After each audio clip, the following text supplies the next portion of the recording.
It is 10:01. Good morning from the Circus Sports at the Mint Kentucky Downs studio. I'm Lucas Panzica. Titans minicamp continues today in the final day of media availability before the summer break. The team did make some moves yesterday, signing former Raiders and Chargers center Andre James and former Jets and Commanders defensive lineman Jalen Holmes, who reunites with Robert Saleh. The team also released center Trey Hill and waived an injured player in defensive lineman C.J. Ravenel. In other NFL news, defensive end Cameron Jordan is returning to New Orleans on a one-year deal in his 16th and what he says likely his last season. The 36-year-old, who will turn 37 in July, had 10.5 sacks last season for the Saints.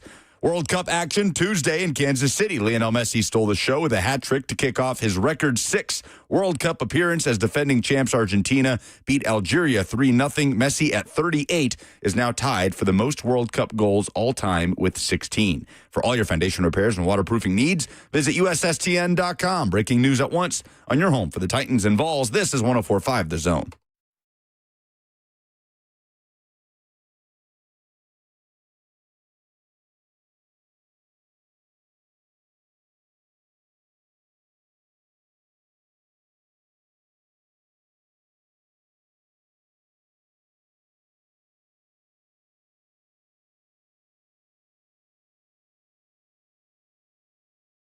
Good morning. Welcome in. Happy hump day. Glad to have you with us until 1 o'clock. We are fueled by Hattie B's Hot Chicken. Lucas and Bert with you until 1. Another day of Titans minicamp in store. Robert Saleh is set to meet with the media here in a few minutes. You will hear from the Titans head coach later in the show. You're going to hear from a lot of Titans today. Brian Dable, the offensive coordinator who spoke yesterday, quarterback Cam Ward, Chimere Dike. A lot to get to from Titans rookie minicamp. Now, Robert and I, obviously, were not in attendance, so we cannot give you our observations of what we saw. Buck is out there again today. He will give us whatever observations he might have tomorrow, as, by the way, we broadcast live from the Mint Gaming Hall, Circus Sportsbook in Franklin, Kentucky. Hope you guys will join us. It's an easy 25-minute drive up I-65, going against the traffic. Great spot to go watch a game. All of the World Cup action, certainly, and continue this summer of sports. That has been, Robert, the most fun I've had in a summer without football, maybe since we started doing the radio show. Really? I think so. Just the drama of the NBA Finals, first of all. I think those NBA Finals between Knicks and Spurs, the most memorable, the most iconic we've had in the NBA since at least the LeBron Warriors Finals, right? We had a good time watching the Stanley Cup final with some electric games right out of the gate. You know how much I invest into the FIFA World Cup, and I love seeing people jump onto that bandwagon a little bit and enjoy the World Cup fever, especially with the U.S. looking like they looked last Friday. And then, not to mention, there's hope abundant among Titans fans right now. I think Titans fans feel good as they continue to hear Cam Ward and Carnell Tate and continue to see clips and see observations come out from practice with this new-look squad that we don't know what it's going to be results-wise on the field, but you have reason to be confident that the Titans are vastly improved in some key areas, right? You have reason to be confident that this could be the best situation the Titans have had at wide receiver since A.J. Brown was here, certainly. That Cam Ward could go on to take that next step, that concoction of Robert Saleh defensively and Brian Dable offensively will take the Titans to heights they've not been to in quite a few years, even if that's just winning 7 games and being somewhere in the wild card picture. So I do think it's been an enjoyable summer of sports. Again, we'll hear from a lot of Titans, and we'll hear more from minicamp later on in the show. Little bit of NFL news. We got to this Cameron Jordan one-year deal where he says he's going to go back to New Orleans in what will likely be his final season. He'll be 37 years old this year. I believe we have long snapper news. We do. We do have long snapper news. I teased you a little bit before we got in here. He is the new highest paid player at the position. It is Ross Matisic. 2-year extension worth $3.8 million for the Jaguars long snapper. I teased you with that saying Morgan Cox did not get extended. No, he did not. Morgan is back with the Titans this year, and it did bring up the question to me. Is Morgan Cox the GOAT of long snappers? Like, surely. He's got a Super Bowl ring. He's got a Super Bowl ring. He's got, how many All-Pros? Morgan Cox, he had that run in Baltimore. He is a first-team All-Pro one time in 2020. He is a 5-time Pro Bowler. Surely there's not another long snapper in history that's been to 5 Pro Bowls. Okay, so this is Google AI. I wasted fresh water to get this answer.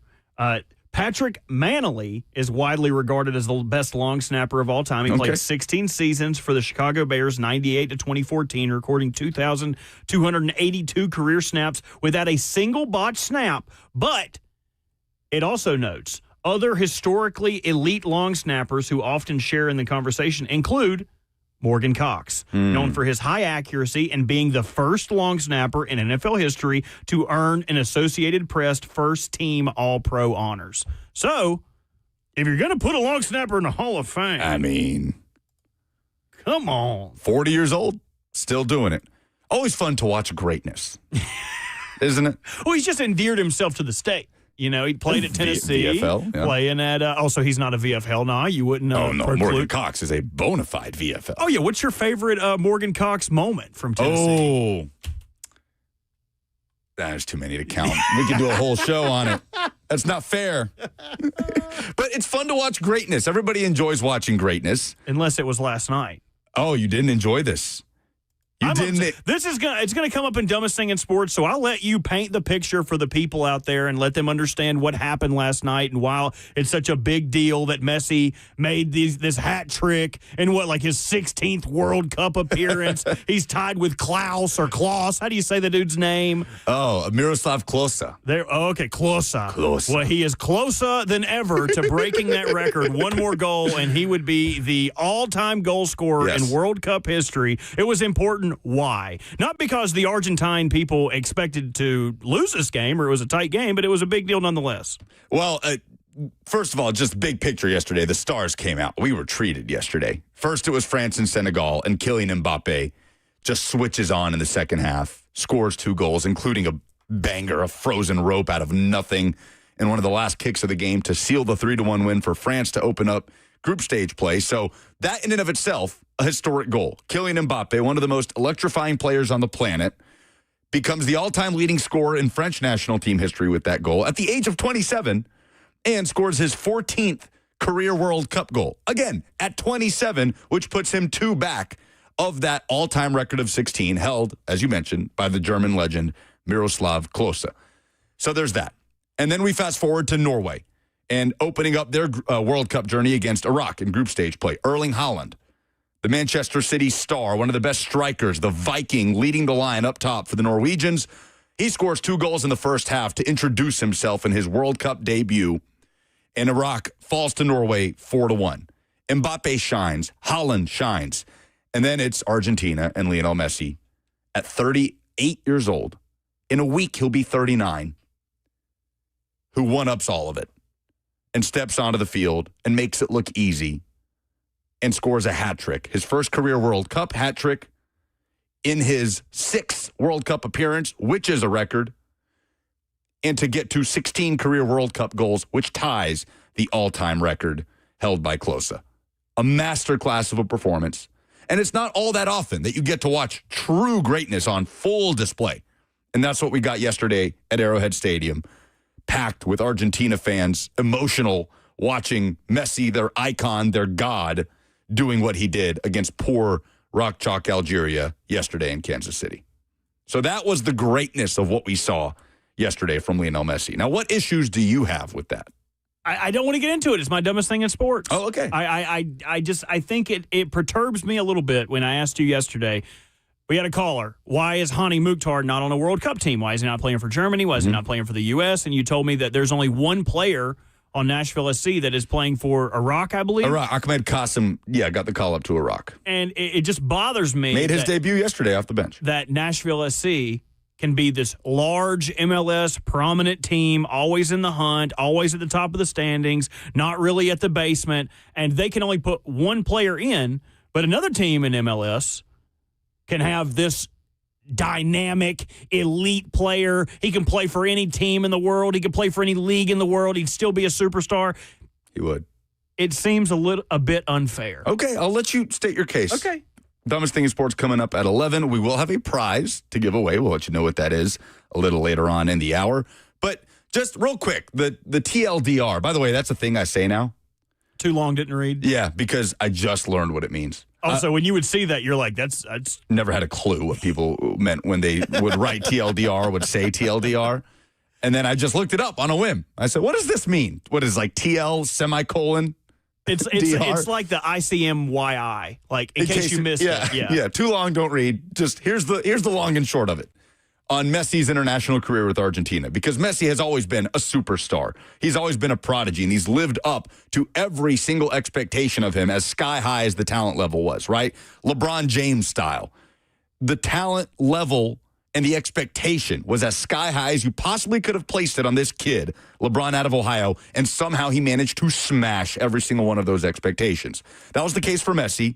As a young kid developed in the Barcelona Academy, making his debut, he has smashed all of those lofty expectations for this young prodigy, done everything you could possibly do at the club level, won everything you can win at the club level individually and on a team basis with Barcelona.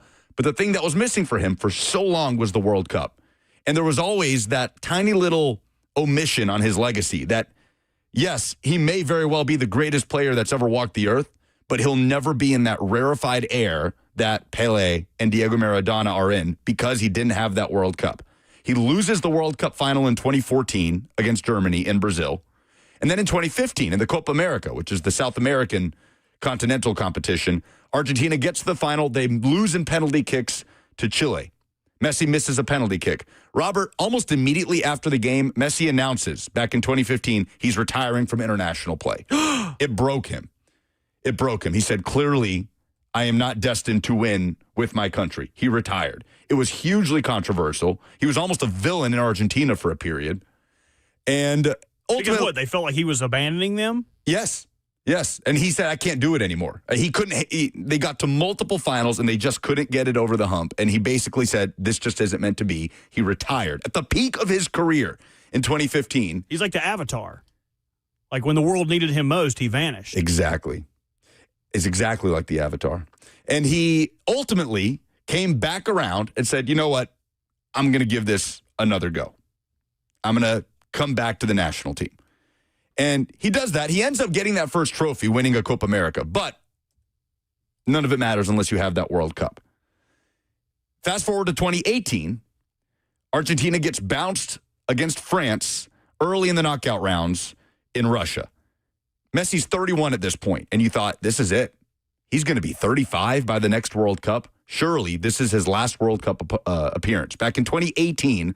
And then what happens in 2022 in Qatar at the age of 35? Messi leads Argentina all the way to the final where they beat France in penalty kicks after an iconic game, and he has that trophy, and he is the undisputed best player to ever do it.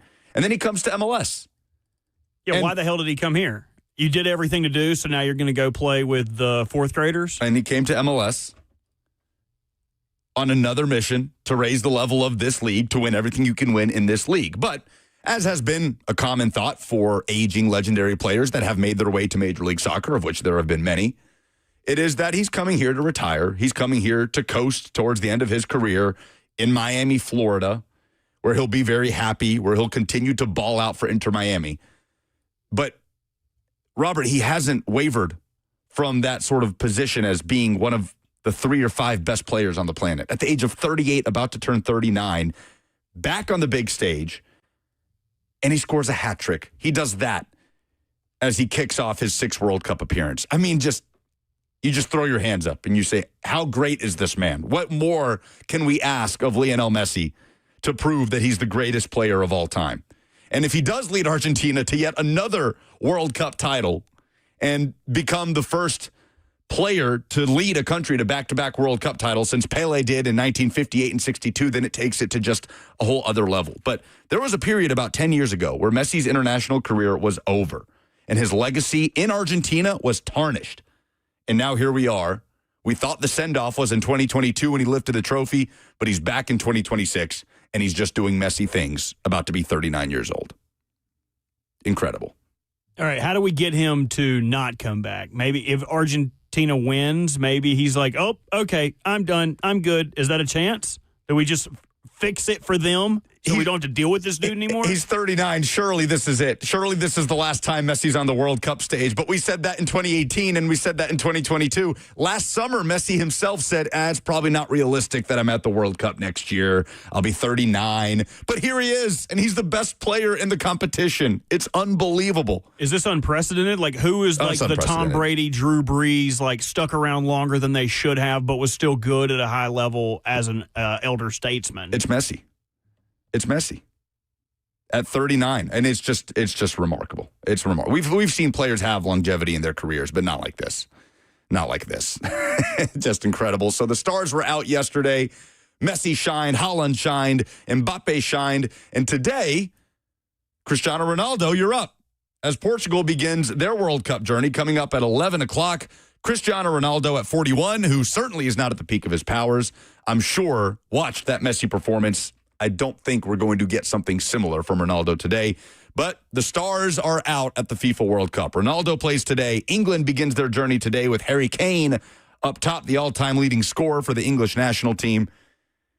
And it has just been a thrill to watch over the last 24 hours, watching great players do great things. We just don't get to see it at that level that often. How many times in your life do you think you have truly seen the best player to ever do what he does or at his particular sport live? Live? Yes. Like watching it in like person? Witness, not in person, but just witnessing. I feel like we're kind of spoiled, honestly, because how many GOATs or GOAT-esque guys have you had? I know the MJ LeBron thing, but we've watched LeBron. We've watched LeBron we've watched in Tom the finals. Brady. We've watched Serena Williams. Like, we've seen a lot of GOATs. Who do you think you are? I am.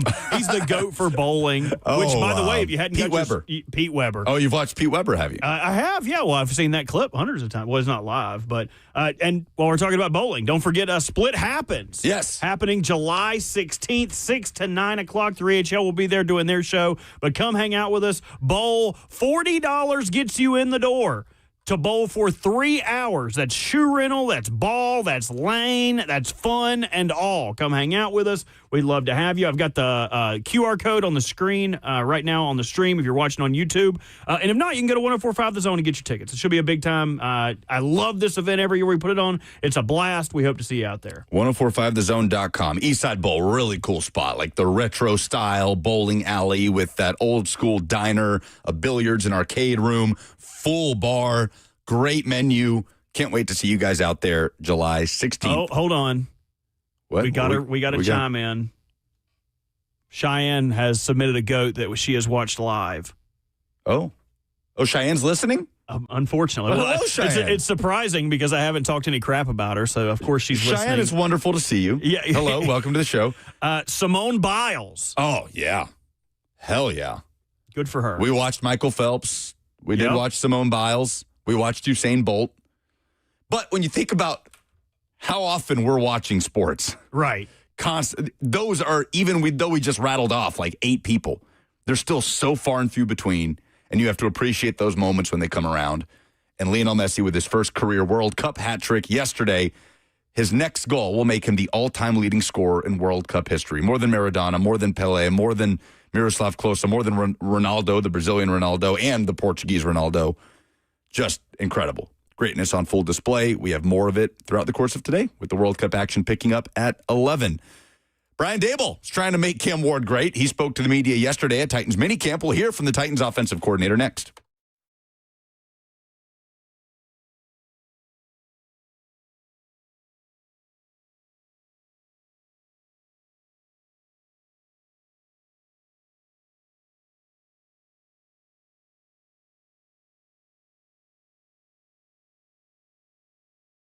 Employee pricing for everyone. That is what's on offer at Two Rivers Ford. That's one of many reasons that they are the South's most trusted Ford dealer, because they go above and beyond to make the car buying process fast, easy, and more fun for you. Two Rivers is a family experience. They're family owned and operated. As I mentioned, they've been in business for over 4 decades because they do business the right way with honesty and integrity. Go to Two Rivers Ford, just 7 miles east of Nashville International Airport, and you pay what they pay on nearly every Ford vehicle on the lot, with one of the largest inventories of Ford vehicles anywhere in the Southeast.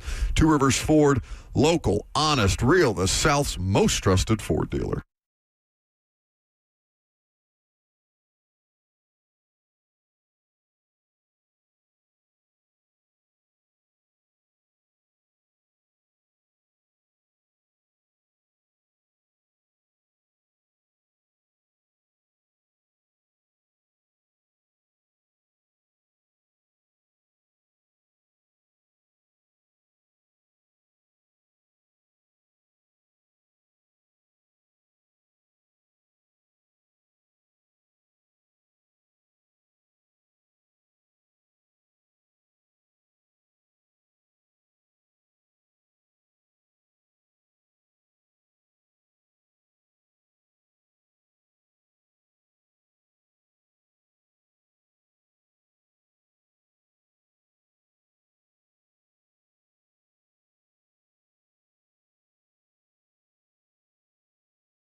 Robert Saleh is the head coach of the Titans, but I think most of us are in agreement that Robert Saleh may not be the most important coach on the Titans staff in 2026. That would likely go to Brian Daboll, the Titans offensive coordinator, who did get head coaching opportunities and interviews this past offseason and stands to reason he will this upcoming offseason, especially if things go well between Brian Daboll and Cam Ward and this Titans offense. We got a chance to hear from Brian Daboll yesterday for the first time in a few months, so let's listen back to the Titans offensive coordinator at Minicamp. Since the last time that I've met with you guys in terms of the installation, we've really thrown a lot at these guys, plays, fundamentals, techniques, different types of huddle variations. They're doing a good job of picking it up. It's a normal OTA, particularly a new one. It's our first season here, so throwing a lot at these guys. They're doing a really good job going back into the meeting rooms, getting the corrections, improving on the things that we asked those guys to improve on. It's been an enjoyable time so far. The quarterbacks are doing a good job. They have a lot on their plate, but in terms of, the overall operation of the offense, getting the play, getting to the line of scrimmage, handling mic points, redirecting protections, signaling to receivers. Their pocket movement, I think, has improved. Their timing and the play concepts, those are something we're always working on, and I think they're doing a good job with that. Skill guys are grinding through things. So it's been a good start. We got two more days here to go. But all this leads up to training camp. So this OTA practice, if you will, is for learning. It's for making mistakes. It's for doing some different things. And then you come back and you tighten it up for training camp. As they'll find out, the train is going to be moving pretty quickly come in July. So this is really an introduction phase, a learning phase, and a correction phase. With Cam, how do you balance that understanding, hey, it's just OTAs, but also understanding the importance of some of the inaccuracy issues that he's had being corrected? He's had some very good, accurate plays, too. Again, this is the initial part of the offense, if you will. So you take it from the classroom, which was in April, and you lead on to May and June to this. I don't think we ever say it's just OTAs or it's just practice. You want to try to be elite every time you step out on the field. But coaching the quarterbacks for a long time, there's a lot of things that go into quarterback play. Even just getting familiarity with some of the skill players around you. But I'm very pleased with where he's at. Understands the offense well. I think his feet are really good. His eye discipline, his vision down the field. And I've been pleased with his progress. Robert talked a lot about a lot of the misses. I'm sorry, who did you say first? Robert. Okay. Talked a lot about many of Cam's misses being related to the newness. But like Tuesday, there were two balls in relative short order that he was throwing to Ellick on the left side, and he hit Callaghan in the back on both of them, which seemed to a layman like that's a standard quarterback ball where he's just got to get enough loft of it over the DB. Is that in any way system related, or is that a quarterback being inaccurate? Well, I think you have to look at the whole picture and see where the deep safeties are and the tempo and arc and pace that you need to throw with the football, controlling the middle of field safety, using your eyes the right way, movement. There's different adjustments that receivers have relative to when the ball is coming, how quickly it's coming. Is it an over-top throw? Is it a back shoulder throw? All those things are tied in together, Paul. It's not the quarterback, it's not the receiver, it's a line. It's everybody that terms of completing a successful play. But he's had plenty of those good ones too. So again, what I'm looking for is our grasp, being able to operate quickly, having our eyes in the right spot, being able to move defenders when we need to move them, slight reset and throws when we need to have them, and give our guys a chance. And I think each practice, we go back in there, we look at the tape, have a lot of confidence in Cam, and have a lot of confidence in the other quarterbacks as well. How much of it, Brian, is apples to apples when we see Cam have a day that, where we see him and maybe he hits 50% of the throws, versus Mitch hitting 70 or Will hitting 65 or 70? How much is apples to apples in what we're seeing out here? Well, we don't really repeat plays, so every play is a unique play in and of itself. I might give you a quick throw. I might give him an intermediate throw. I might give you a deep throw. There might be no outlets. There might be a pressure where your outlet has to stay in. Every play is unique in and of itself. And the quarterback's job is to go out there and try to make the right decision. His decisions have been excellent. And then, complete a pass. But there's, completions. I've coached receivers, I've coached tight ends, I've coached quarterbacks, backs. Everybody's got to be on the same page with that, and we're working on that. That's what this time of year is for. Well, everybody needs time away, but what are the expectations for Cam? Everybody else, maybe in the offense. Once you leave here at the end of this week. My focus is on these next 2 days. So those guys will have a good plan once they leave here. They always do. I'm quite sure that the quarterbacks and a bunch of the skill guys will throw at some point.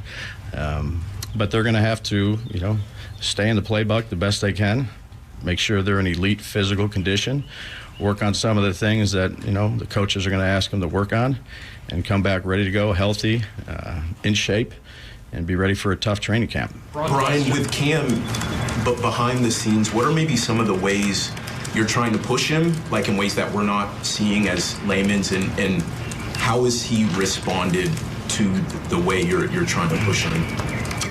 Push him and coach him and teach him is what we're trying to do.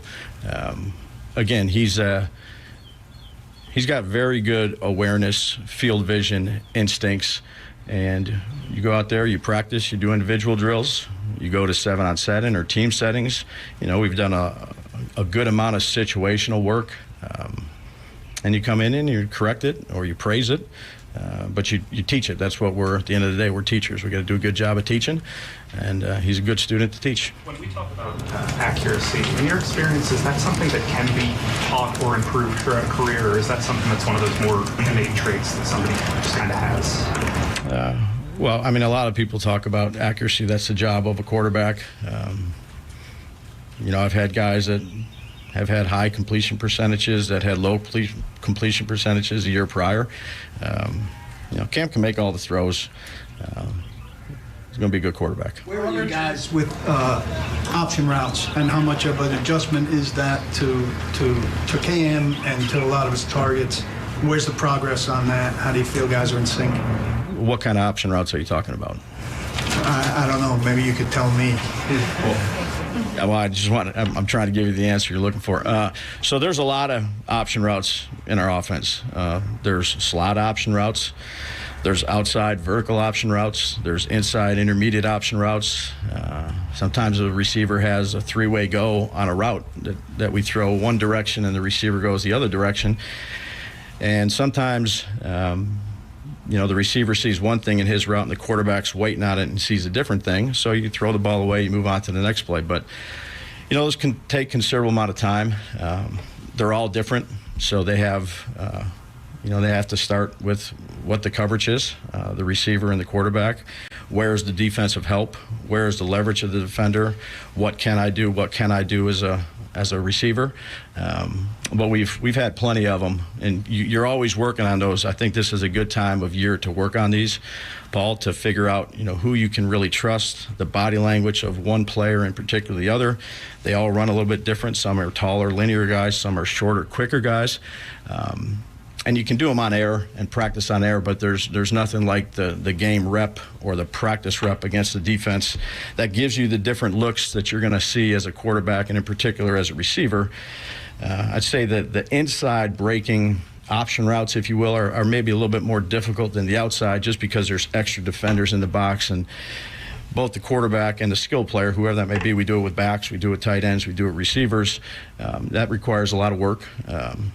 And there's mistakes, you see it one way, the receiver sees it the other way, and then you go back and you sit down, and usually those meetings that we have when we're talking about those go a little bit longer because I want to make sure that they're all communicating to what they're seeing and then most importantly what the quarterback's seeing. But when you have an option route, a lot of times that's on the skilled player to make the correct decision and the quarterback's waiting on it.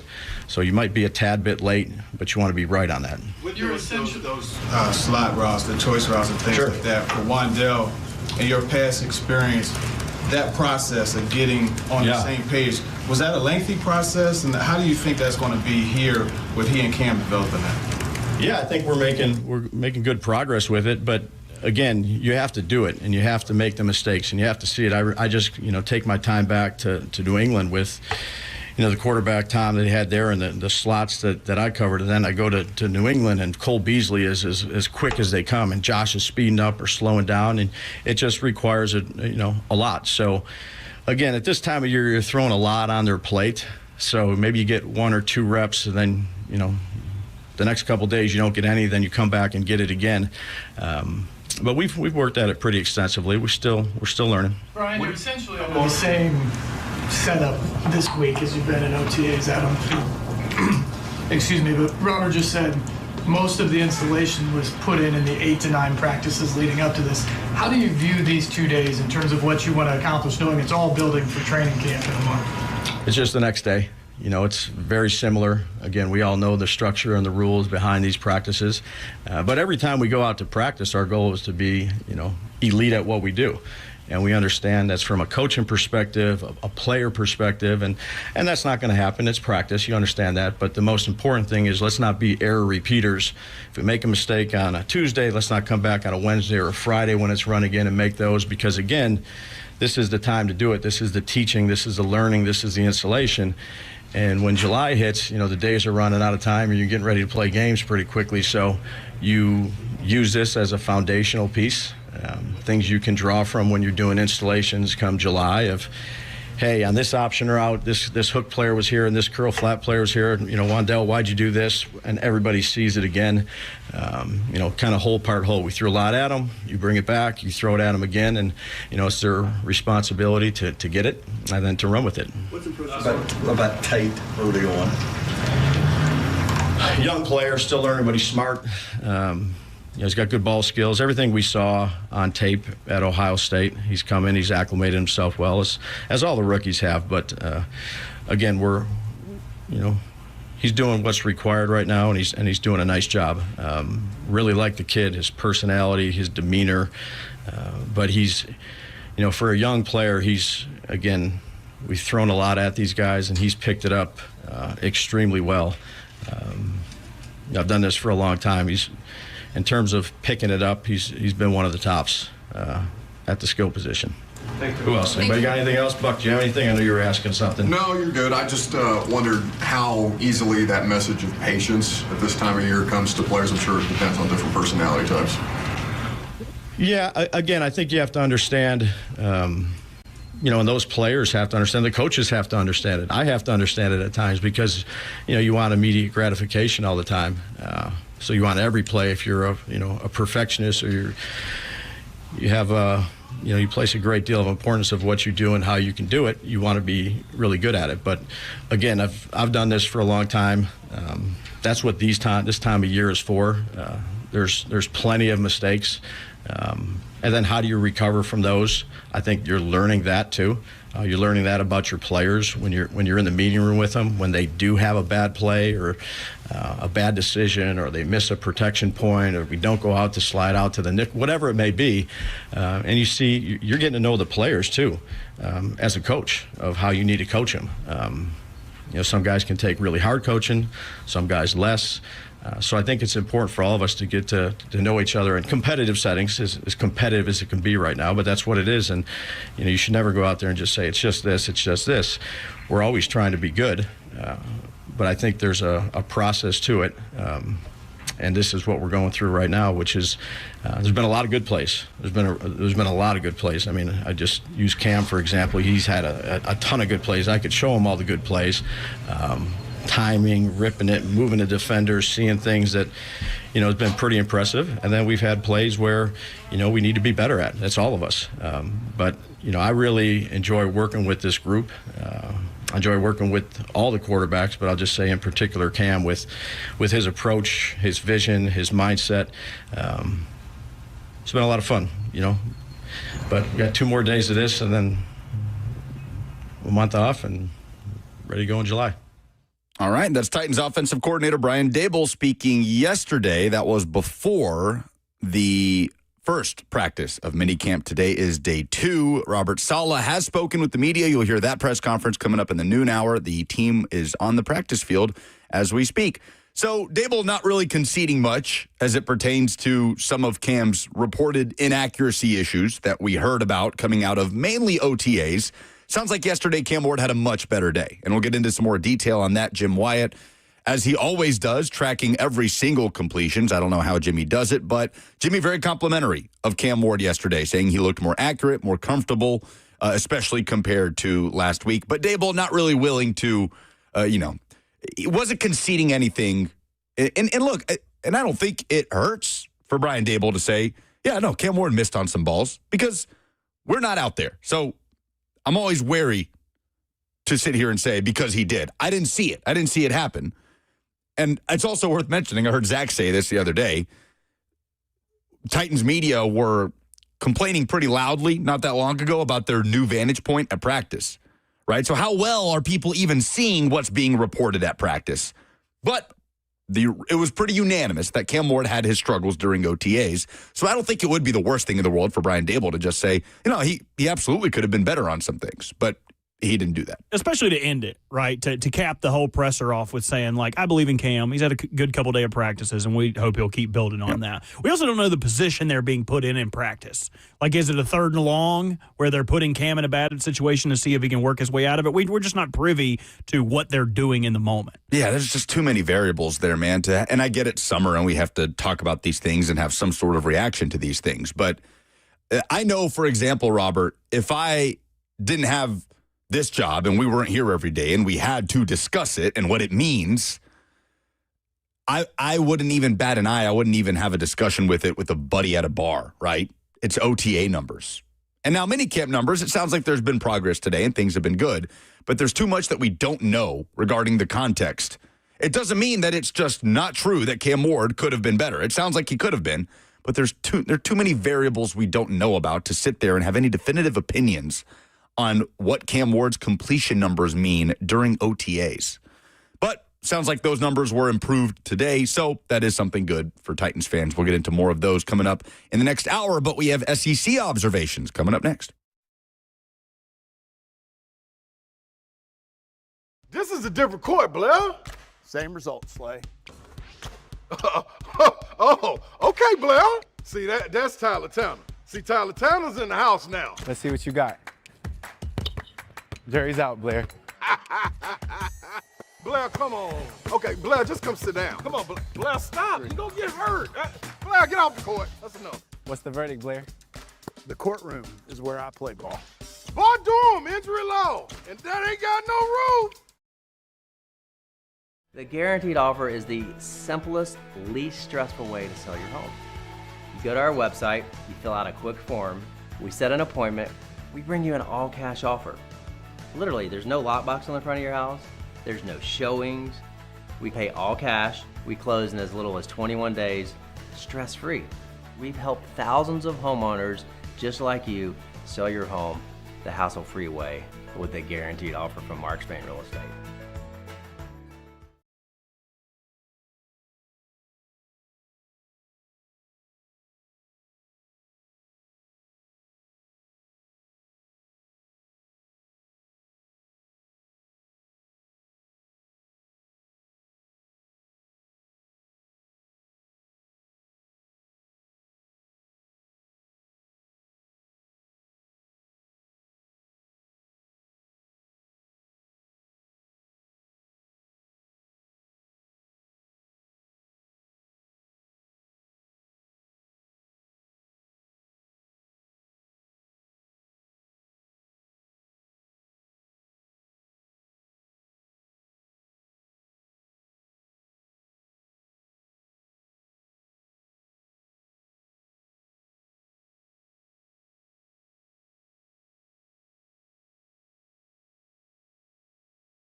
How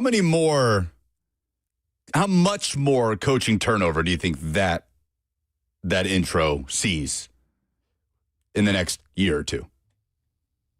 Who else do you have in there? So, Kalen DeBoer replaced Nick Saban. Correct. Because you made that before Nick Saban retired, which is Yes. crazy because that was years ago at this point. And who replaced, I think you it was replaced the LSU coach. Brian Kelly is who Kirby Smart replaced. Brian Kelly. Right. So Greg Sankey's not going anywhere anytime soon. Do you know that? I'm pretty sure. You don't think he'd want to, like, hang it up and go do something else? If I was him, I would. How old's Greg Sankey at this point? Old enough to be tired of it. What is your ideal retiring age? How He's old am I 61, now? by I'll the be way. 33 in August. Probably like 34. 34? 34 would Yeah, that be sounds maybe about right. retire at that point. Yeah, Sankey's 61. He'll be 62 in August. Hang it up, dude. Enjoy life. Yeah, go hang out with Mrs. Sankey. Come on. Yeah, go to the Amalfi Coast. Go on a safari. Get some Sankey Panky in, man. What are you waiting for? And then Josh Heupel is also in there. So I don't think Josh Heupel is going anywhere anytime soon. Who Kirby knows? Smart, too. Kirby Smart not going anywhere anytime soon. Real quick, though, because I do want to mention Greg Sankey. College World Series is happening. We have not talked about it at all on this show. This is as checked out of the College World Series as we have been. Certainly, I'm not speaking for other people at the station, but it certainly locally has not had any juice. 2 SEC teams remain, though, in this Final Four as the SEC looks to continue this reign of 6 consecutive baseball national championships. So we have North Carolina playing West Virginia.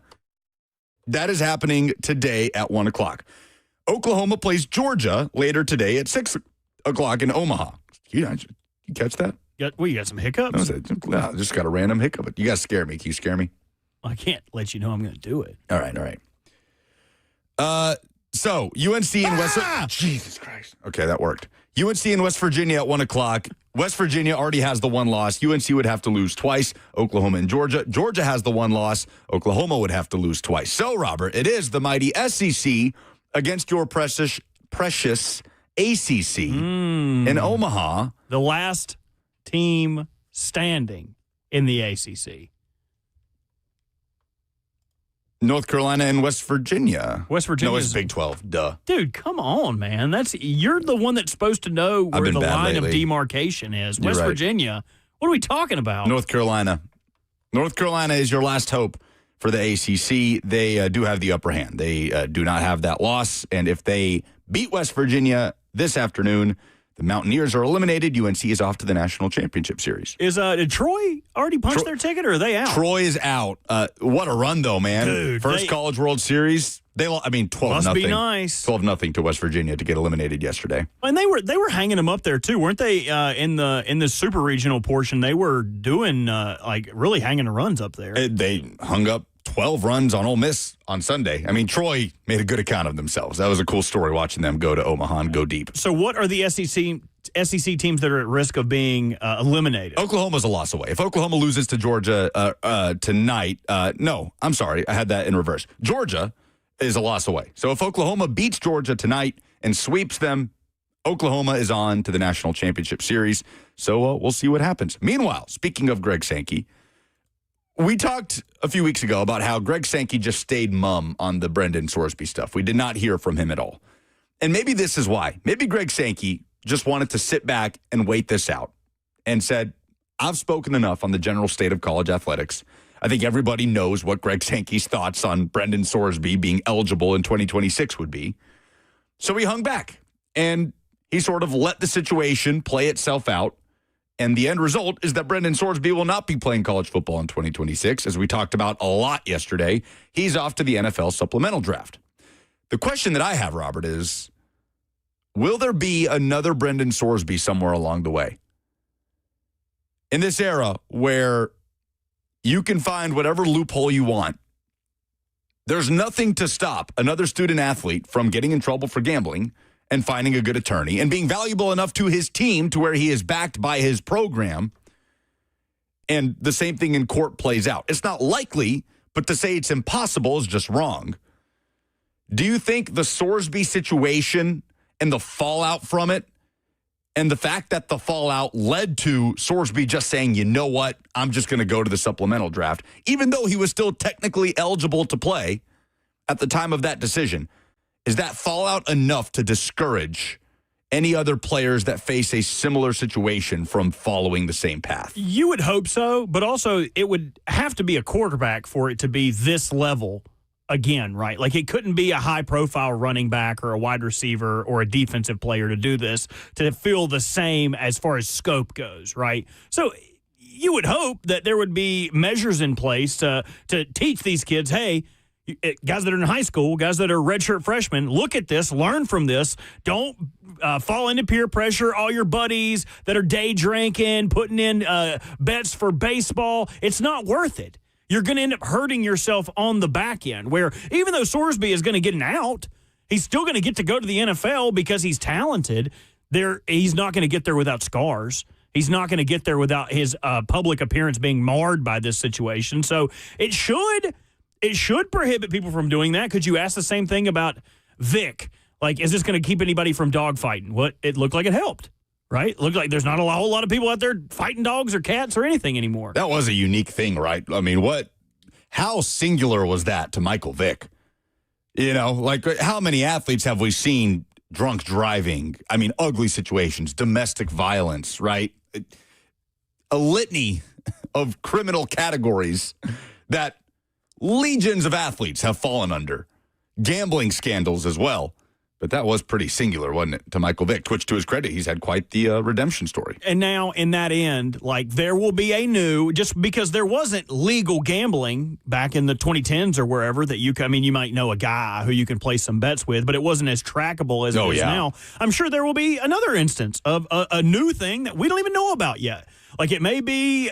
I fail to believe that someone cheating on their schoolwork using AI or something would create this big of a hassle. But academic standards and all that, who knows? Maybe somebody will get... I mean, we saw something similar to this on a much smaller scale last year at BYU, where a five-star quarterback broke their code of conduct, got kicked out, went to Tulane. So, now he's leaving Mormontown to go to... New Orleans. Heck yeah, debauchery ensues. But, I mean, again, there will probably be a number of things that aren't within our realm of possibility currently that could probably make a big impact years down the road that we just aren't privy to. I hope that's the most positive thing to come out of this, because for me, that was the most dangerous thing to come out of this. The idea that there's precedent now, that window is open for a player facing a similar situation to have a path back to play. I hope that window is shut now after seeing what has happened to Brendan Sorsby.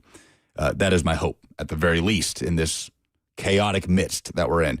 615-737-1045 is how you jump in. Philly Mike is up next. Hey, Mike. Hey, what's going on, guys, man? Hey, Lucas, man, you were correct, man. My oldest daughter and I, we had a great time in Philly on Sunday night to see Ecuador versus the Ivory Coast. The link was packed. 68,300 fans were there. I would say about 85% were in yellow, which was unusual to see that versus the Kelly green that I'm used to seeing in the stadium. But, man, it was a great atmosphere. You were right on the money. The World Cup action. Ivory Coast shocked Ecuador with a goal late, I think at the 90-minute mark. And the 15% of the Ivory Coast fans that were there, they lost their minds. They had a great time. And all the Ecuadorian fans just sat right down, dead silence. I've never seen a stadium go from loudness to a quiet mix in a few minutes, man. But it was a great experience, and I would definitely recommend. Obviously, it's not coming back to the U.S. in many years, but if Nashvillians get an opportunity to go see a World Cup game, whether it's here in the U.S. this year or go overseas, please check it out, man. It's an experience of a lifetime, and I can check that off of my bucket list of sports, and it was fantastic, man. So great call, Lucas, and Ivory Coast shocked him. Yeah, hey, thanks for the call, Mike. Man, talk about once in a lifetime. Not just to go to a World Cup game, but one in your hometown. Yeah, it's not something that comes up very often. I was wrong on the result, by the way. I told you to back Ecuador. They were upset by Ivory Coast with the 90th minute winner. It looked electric. Really glad you guys had that experience and had a great time. All right, what do we have to give away for the dumbest thing in sports this week? We have a pair of Luke Bryan tickets. He's going to be at Bridgestone Arena September 24th. So if you like fishing, climbing, drinking, golfing, whatever the hell that new song he has out is, this is your time to shine. Tell us what made you, or no, what is the dumbest thing in sports this week, and we'll send you to see Luke Bryan. 615-737-1045, the best submission, headed to Luke Bryan this fall. The dumbest thing in sports this week next.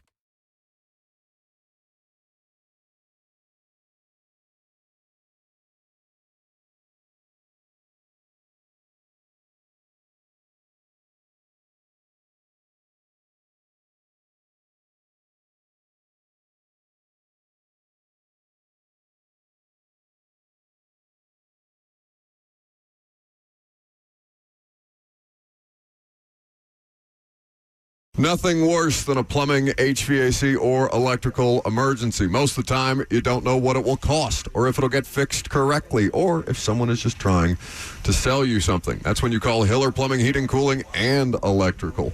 Their experts are going to solve your problems quickly. The price you're told is the price you'll actually pay, and there's no hidden fees or surprises when you get your bill.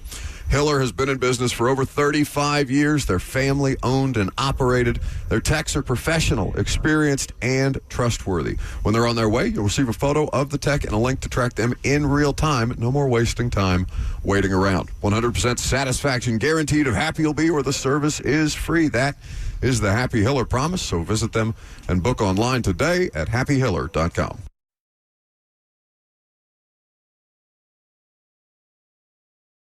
Nothing worse than a plumbing.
11:04. Good morning from the Circus Sports at the Mint Kentucky Down studio. I'm Lucas Panzica. Titans minicamp continues today and the final day of media availability before the summer break. The team made some moves yesterday, signing former Raiders and Chargers center Andre James and former Jets and Commanders defensive lineman Jalen Holmes. The team also released center Trey Hill and waived an injured player and defensive lineman C.J. Ravenel. In other NFL news, defensive end Cameron Jordan is returning to New Orleans on a one-year deal in his 16th and what he says will be likely his final season. The 36-year-old had 10.5 sacks last year for the Saints. Tuesday in Kansas City, Lionel Messi stole the show with the hat trick to kick off his record 6 World Cup appearance. Defending champs Argentina beat Algeria 3-0. The 38-year-old now tied for the most World Cup goals all time with 16. The action kicks off today with Portugal taking on Congo. Cristiano Ronaldo in action. For all your foundation repairs and waterproofing needs, visit USSTN.com. Breaking news at once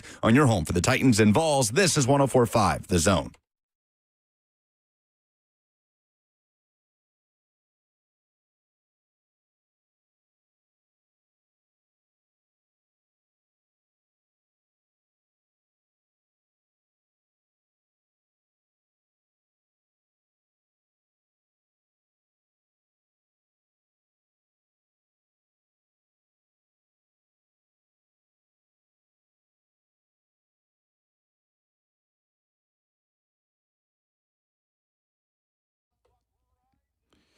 (615-737-1045) is how you jump in. The best submission is headed to see Luke Bryan. Robert, where and when is the concert? It is at Bridgestone Arena on September 24th. There you go. All you got to do is tell us the dumbest thing in sports this week. I'll get us started with Fox. Fox, who is the rights holder for the 2026 FIFA World Cup, whose coverage I've mostly enjoyed. Certainly the game coverage, I think, is good. They have a fantastic team of broadcasters.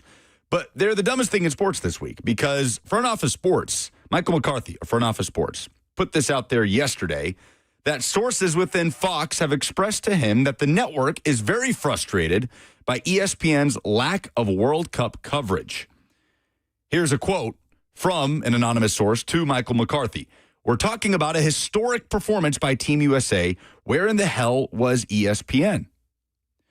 Multiple quotes in here expressing frustration that ESPN is not spending more time on the FIFA World Cup. But here's the problem, Robert. Fox, as the rights holder, does not allow any other network, including ESPN, to show the highlights of any game until Fox coverage of those games is completely done. And last night, the last game went final at 1 a.m. Central Time. So Fox is frustrated and leaking into the media that they're upset with ESPN for not doing more around the World Cup, while ESPN is literally not allowed to show any highlights until all of the games and coverage are completely over. Make that make sense. I tuned into Scott Van Pelt last night. He did a great job with Taylor Twellman. They had a fun segment drawing highlights, like Twellman literally with crayons was like drawing what Messi did on a piece of paper. It was a great back and forth. Not a pen. They covered it extensively. So I don't know what Fox really wants from ESPN because their hands are a little bit tied behind their backs. That's my dumbest thing in sports this week. I'm going to stick with the World Cup. Last night you saw a elite performance from Messi, Argentina, a huge win, a huge feather in his cap, tied for the most cups in world game history. But I have a problem looking inward at this. The most cups in world game history. The most cups in game world history. That's exactly what I meant to say.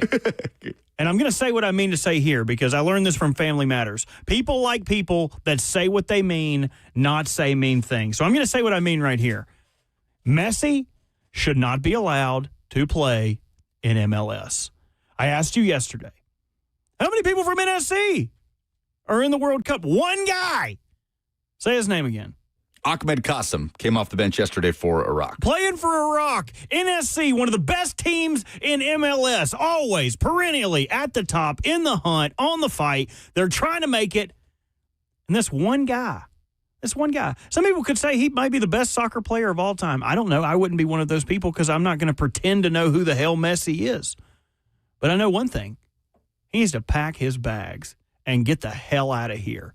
It means so much for you to play for Argentina, but yet you're over here taking our American dollars, living in Miami, riding around in your nice car, shopping at our Publix. If you like Argentina so much, you should pack your bags and go back. We don't need you in MLS. We don't need you being the warden of winning, the guard of guaranteed wins. Get out of here and give somebody else a chance. As my dad would say, poop or get off the pot.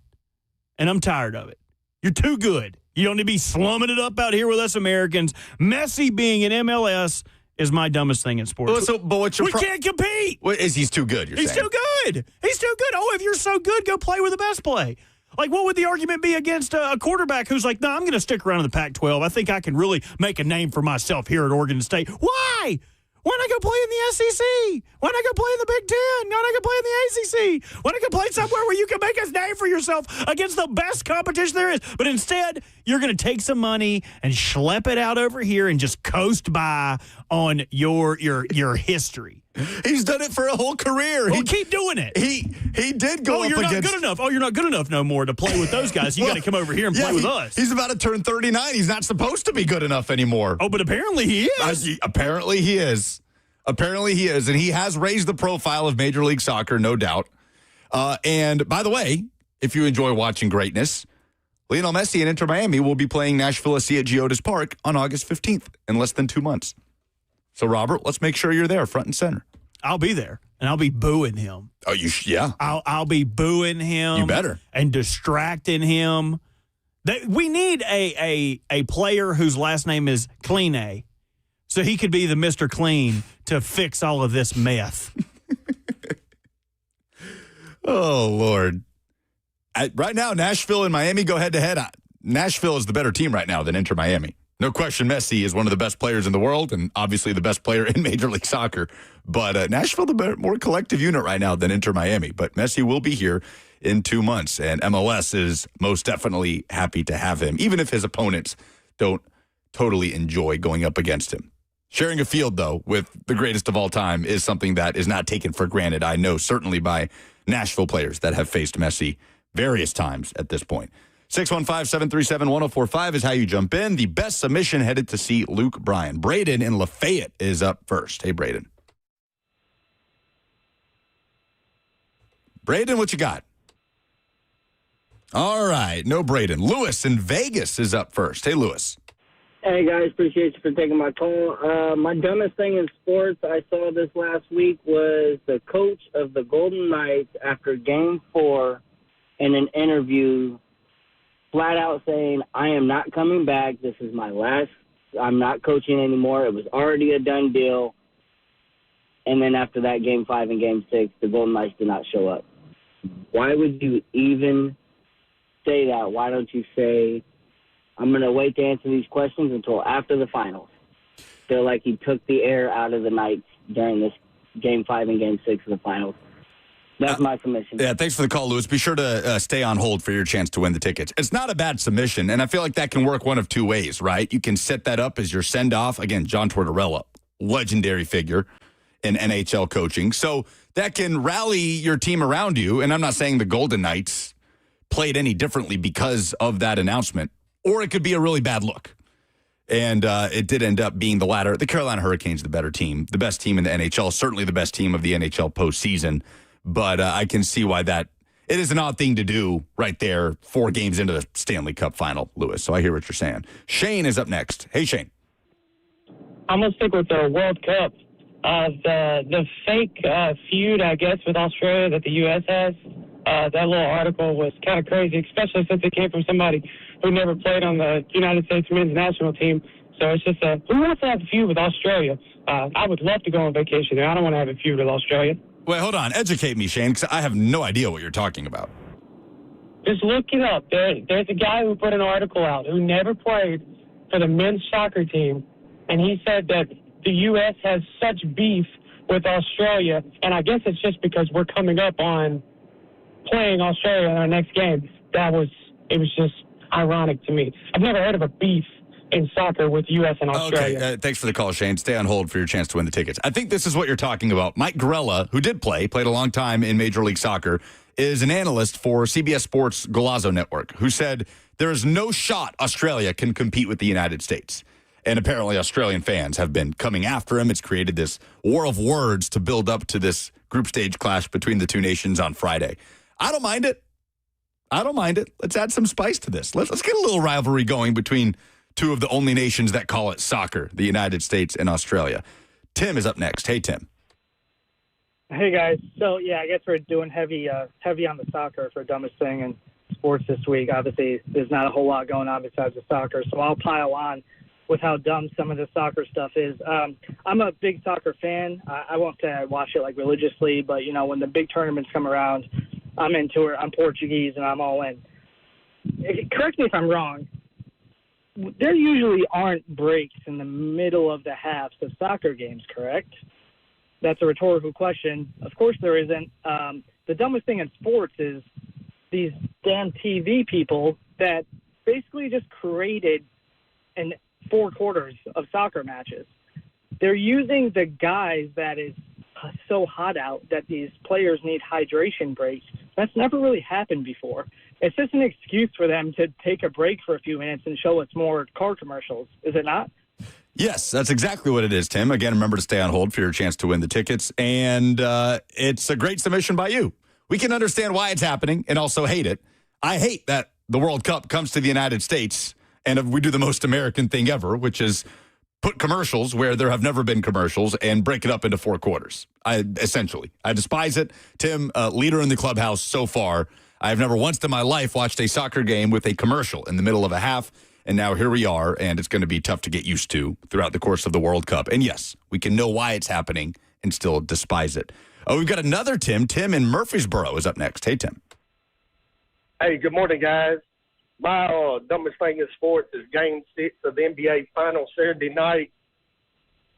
And what I don't understand is how they were starting De'Aaron Fox over Dylan Harper, knowing De'Aaron Fox has been in a slump. Dylan Harper had the hot hand. He was the first rookie to ever play in the finals and average 20-plus points a game, and he's sitting on the bench.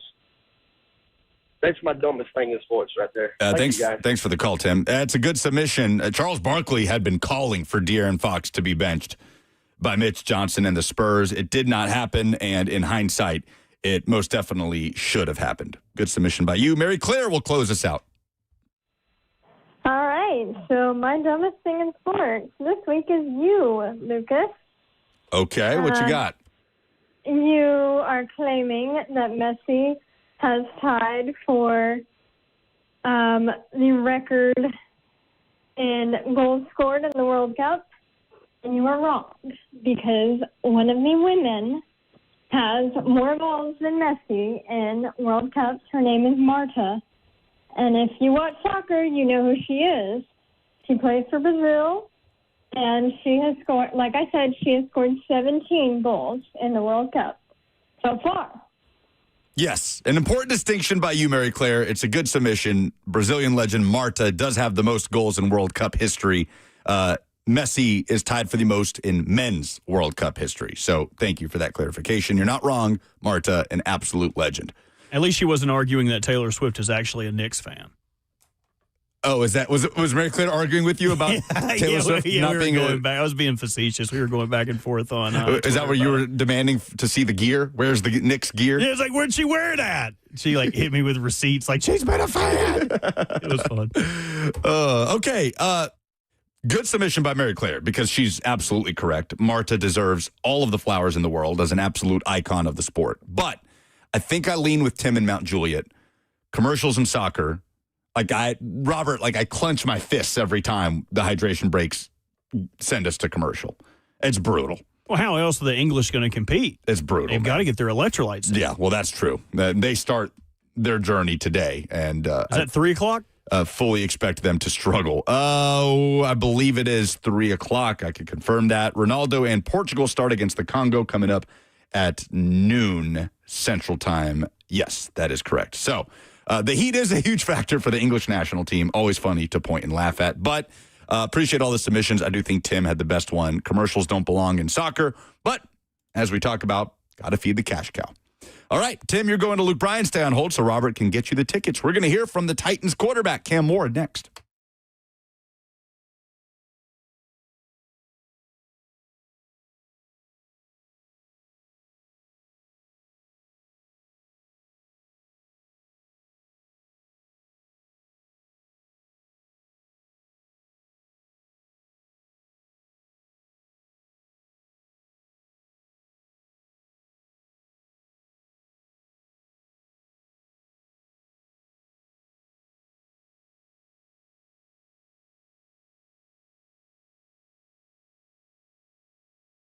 The Tennessee Men's Clinic is here to help you throughout the course of the aging process, because if you're feeling tired, just kind of run down, or not like you used to, those things are natural. It's part of the aging process. Your body starts to change, but they don't have to be inevitable. And the Tennessee Men's Clinic is here to help you. By the way, their Murfreesboro location officially open as of this week. 4 locations here in Middle Tennessee serving you: downtown, Franklin, Clarksville, and the borough. So congratulations on the Tennessee Men's Clinic for their success, and their success in helping so many guys get the treatment they need, whether it's testosterone treatments for ED, even peptides like NAD+.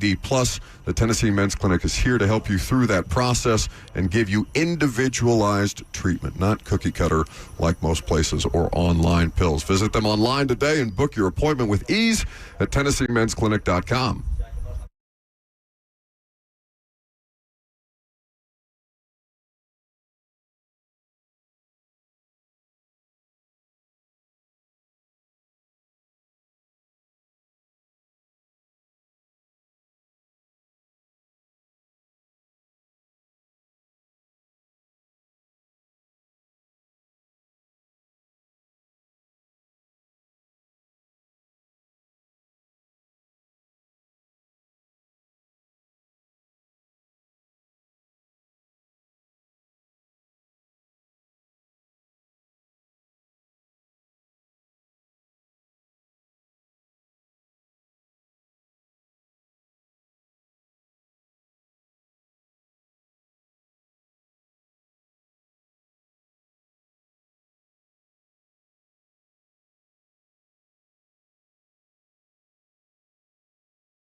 Welcome back to the show, fueled by Hattie B's Hot Chicken. Download the Hattie B's app today.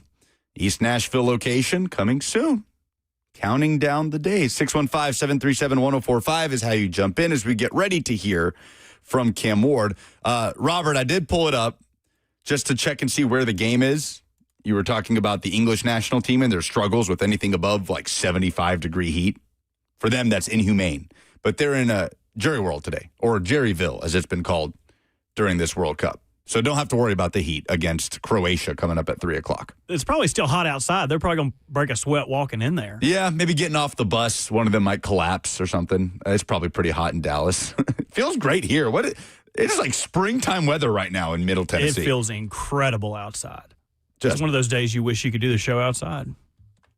We do need to make that happen. Just do it in the parking lot. Kirby can make it work. Yeah, we'll get those wheels in motion. Cam Ward met with the media yesterday. There's been a lot of talk about Cam Ward at OTAs, all the reported struggles, accuracy issues. Sounds like he bounced back yesterday, and he got a chance to talk about it with the media. Coach Dave's installing the system from the whole offense. I think the position that's been leading us the most has been the O-line. Those guys have been bringing it each and every day. With Schlotty up front leading the charge, he's been great. So just keying off them, then me and my 7 receivers getting our time and then making plays. How much better do you feel like the timing's got in the offseason program from when you started? Way better, especially the more reps that we get with each other instead of just trying to limit people out on certain reps. And that's going to be something that we continue to get over the summer when we off, and then just continue to get during training camp. Picking up on that, Gable was talking about option routes. How far along you feel you guys are with that, and how super in sync you guys have to be when the season rolls around on those to make this offense work? Just depends on the route runner, depends on which option route it is, and just the time and the space that I have for that route and the receiver has. So that's just going to come with getting different looks as we go through practice and training camp. Then also we're on the off time just trying to simulate certain coverages and try to put the ball in a specific area that I want to put it. Yeah, you think that is a good way to work an offense? Oh, yeah, for sure. It's not just option routes. We do everything. It's going to be a lot of stuff that no one in the NFL does but us. But, we're going to be efficient at it. We're going to be effective at it, and we're going to do what we need to do to win games. As you continue to get out here and get more throws, and how is the shoulder feeling, and how are you doing as far as getting the mechanics, the footwork, and everything that you've been working on with DC at the moment? Real good, especially just from an endurance standpoint. That was the biggest key for me because I'm just so used to going. But then when you have to sit back for a while, then get your body going, you got to stay in that routine of keep going and getting the reps with your guys. That way we come back in training camp, there's no hiccups. We should start camp how we finishing this up good and just be prepared for the season. No soreness or anything like that in the shoulder? It's completely good? No, good, yep. Cam, how have you worked on improving your accuracy and ball placement this offseason from where you were last year, and how are you continuing to do that going forward? Just continue to focus on fundamentals, whether that's feet, arm, everything to being a quarterback, and then having, myself be accurate in certain coverages in the receiver, feeling which way I'm trying to turn his body and stop him if I need to versus certain coverage. So getting that relationship of spatial awareness within the offense, I think that help out everybody. Do you think that's improved enough from last year to this year? I think it has been a factor. I think it's more of just consistency on both sides, whether my side or the receiver side, and make sure we're seeing the same things on the field but the same things on film as well. Coaches have attributed a lot of your misses to new system, new guys, all of that. Which coach? Both Robert and Brian. Do you think that's fair, or have there been some that are plays that you should be making regardless of whether stuff is new and different? No, just think it depends on the situation. A lot of the times, wherever we're in, I'm going to do really anything in the world with 7-on-7. There's no live rush. It's not football. Then when it comes to the team aspect, you got to have the mindset of you have Jeffrey Simmons coming at you, so you can't sit back there and pity-pat the ball. You got to get the one read, and you probably got to check it down the next play. So it just depends on the situation, depends on what team period we're in, and, how I feel, what route we have on versus that coverage and how I need to throw it. And then when you're in team period and 7-on-7, just period out there, like how much goes into just, okay, I'm trying something. I want to see if I can get this ball in that spot or get this ball to that guy. How much goes into that? Play, honestly. This is the time to do stuff that I do a lot in the game. It just depends, what coverage our defense presents. Our defense is real good at disguising. So me seeing it faster and then already knowing what route I want to get to while I'm dropping back and then declaring whether I have to move in the pocket or not to get to the check down. So it really just depends on what the defense has coverage-wise, and we have to be able to react to it. Where do you think you guys made the biggest strides during the offseason? What are the areas you got to be better at when camp starts in July? I think our biggest stride is just the operation of everything. Everybody knows what to do, from up front all the way to the running backs room, everybody. And I think the biggest thing that we can improve on is just continue to over-communicate, make sure everyone knows what we're doing. Even if it's a threes guy's not getting a lot of reps, make sure he knows what to do, and then just continue to work on our timing with myself and the backs and the receivers. Where do you hope to improve the most personally from year one to year two? I think just for as a team, to get a chance to be in the playoffs, and try to make a run at it, and then personally, just continue to be who I was last year, be an instinctive player, be a great, team leader, and win some games, and then, all the other stuff will take care of itself. Do you feel the pressure to get results this year, given the way the league works with first-round picks? Usually if they don't get results by year 3, there's a quarterback that's brought in for competition, and right now you haven't had that last year or this year. Do you feel that pressure to get the results and the wins and statistics and everything else? No. Either win or lose. It's really that simple. It's either going to win the day on the field or you're going to lose the day on the field. You're going to throw in completion, you're going to throw a completion. It's honestly that simple. Football's not hard. The pressure is the pressure we put on ourselves as people in the locker room. It's not whether or not we have a bad play that's going to happen. I'm not going to go out there and go 50 for 50 every time. It's more just how we limit it, and not letting just one bad play carry to the over as a whole collectively offensively. Just try to limit that. I think if we do that, we'll be one of the best offenses out there. So what is the pressure you're putting on yourself? Just to be perfect. Even though it's one of the hardest things to do in this world is be perfect, I want to be a perfect football player. And I think if I continue to strive to try and get that, I'd be able to help this team win a lot of games. When you go watch the film of these practices, do you find yourself scrutinizing the bad days more than the good days, or no? I never compliment myself. It's my job. I scrutinize the bad more than anything. I'm going to make good plays. I'm going to do a lot of good stuff. I know that I did it every stop. I did it in high school when I threw the ball 5 times a game. So it's more of just limiting everything and allowing everybody else to do their job. Me not having to do, everything as far as me putting it on myself, just more let the receivers make the plays, let the O-line do their job, and if I do my job, everything else take care of itself. Cam, you were pretty adamant last year that even through all the combine stuff, all the workouts you did, that you weren't going to take much of a break from the end of minicamp to the start of training camp. Do you plan to do the same thing this year, or how will you change things up to best suit you for this season, you think? Just got to go. Just got to work out. Just got to get up and go each and every day. You got 40 days till we start camp. So, the break is for us, January to February, maybe early March.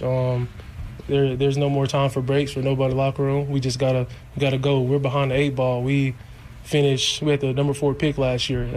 Our goal is not to be top 15 picks. We want to be later. That means we get a chance at the playoffs. We get a chance to win a division. That's our goal each and every year. That said, Cam, how important are this 2-day stretch? Obviously, you had the practice today, tomorrow.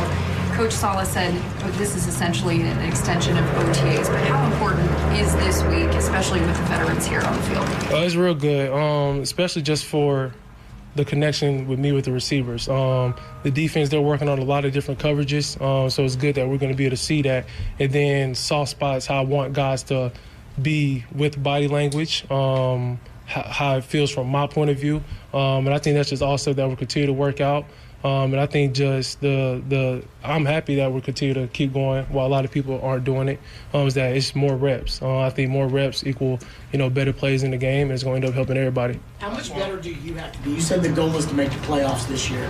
How much better personally do you have to be this year than you were last year? I just think I got to be better every day. It's not more of just being better each and every game, just being consistent each and every game, knowing who I'm playing up front, knowing who I'm playing in the back end, having good timing with my receivers like we've been having this whole OTAs in minicamp. And then when the lights get bright, when the times get big, you know, we all got to lock in together like we've been doing out here and just make plays together. All right, that's Titans quarterback Cam Ward meeting with the media. Likely the last time we'll hear from him for at least a few weeks, as minicamp will wrap up this week. Players, coaches will go off with their respective families. They'll hang back. They'll go on vacation. And that 4th of July weekend, typically when everybody comes back around, starting to gear up for training camp, which will be here in about a month. I mean, it's right around the corner. So I'm curious, Robert, how Cam Ward's sort of rhetoric throughout the course of camp and in joint practices and whatnot, which, by the way, Robert Saleh, you'll hear from him coming up in the next hour, had some things to say about potential joint practices. But if Cam is any more measured or pulled back, he's still going to be confident. And you heard him talk there about, you know, believing this team can be one of the best offenses in the NFL if they put things together. But remember how much we talked about it last year, Cam Ward calling Calvin Ridley the best receiver in the NFL and saying he thinks they're going to have a top 10 offense, right? Like, we saw a lot of extremes with Cam expressing that confidence in an extreme way to the opposite end of the we ass after the 26-0 beatdown against Houston. This is something that most people don't really care about, I'm sure, but I am genuinely curious if Cam's vibe at the podium changes after going through what he went through his rookie year. Yeah, I wouldn't say he's like reserved, but it seems like he's a little more matter of fact. He's not going to play around with the facts or like what he has to say to make someone behind the scenes feel good. He's just going to say what he has to say and get out of there. Like, not give too much ammo to the media or us to decipher, oh, this is what he's saying on why he needs pressure to be good this year and to get results. Like, he's not going to play into that and give anything. But I do feel like he is measured in his responses about his teammates, because he is not putting his teammates in a position that they can't live up to the hype. Because last year, Calvin Ridley's the best wide receiver ever played. Well, then he gets hurt. And he doesn't look that great when he did play. So when he does that, he put his teammates in bad positions. I don't feel like he's doing that anymore. Glad to hear that how he responded to the criticism, though. Like, hey, you had a couple tough days. He wants to be perfect, but nobody's perfect. I like that from Cam. He has the type of disposition that makes it so easy to see why Titans fans are so all in on Cam Ward as the franchise quarterback, right? And that's not something that directly translates to success on the football field. It is something that can give insight into a player and how he handles himself. Like, again, we as media, I think, very much overvalue the things that we hear in media settings. We treat it with a much higher level of importance than it probably actually carries. But to go from Will Levis, got to rewire my brain, and his general disposition when talking to the media, to Cam Ward in that quote where he says there's no time for breaks. We finished with the number 4 pick last year. Our goal is to not have a top 15 pick. We want to be later. We want to have a chance for the playoffs and win our division. And just that sort of stoic, straight to the point, like you said, matter of fact way that he carries himself at the podium, I genuinely think is one of the reasons why Titans fans are so excited about Cam Ward. Like, the talent and the different angles and the off-schedule playmaking ability, absolutely. But I do think that kind of takes it to another level when you watch the guy talk and how he carries himself and you say, yeah, no, he's got the makeup, but can he put it into practice? And it sounds like he did yesterday. So I'm reading straight from Jim Wyatt on TennesseeTitans.com, his minicamp observations from Tuesday, day 1 of minicamp. Jim wrote, I thought quarterback Cam Ward looked more accurate and comfortable on Tuesday, especially compared to last week's OTAs. In a team period, Ward made a great throw to tight end Daniel Bellinger while rolling to his right, and on the next play, threw a sidearm touchdown pass to tight end Gunnar Helm. I'm sure many of you saw that out there. I know the Titans put out a highlight of that clip. Jim writes, those 2 plays happened during a red zone period, and I circled them both. Later in a red zone call-it period that started at the 25, Ward threw 3 straight completions, including one to Wan'Dale Robinson for a touchdown. Ward went 13 of 22 on the day, including 3 of 6 and 7 on 7 and 10 of 16 in team periods. His day did end on a sour note as safety Amani Hooker picked him off on the last play of practice, but overall, Ward looked pretty good. He was high on one throw to Alec Iomanner and probably led Tyjae Spears too much on a ball that went off his hands, but he was better. In 6 open practices to date, Jim has charted Cam Ward at 75 of 135 in 7-on-7 and team drills combined with 3 interceptions. So, for what it's worth, that's a 56% completion percentage. Again, we're talking about OTAs. There are no pads on, 7-on-7s. They're trying things. They're gelling. They're figuring out team chemistry offensively and figuring out how this offense is going to work with Brian Daboll and how it centers around Cam Ward. But ultimately, seems like there was improvement yesterday from Cam, which is all you really want to see this time of year. In training camp, we get more of a sample size, and we get actual team drills and joint practices with pads on and referees on the field and all of these things.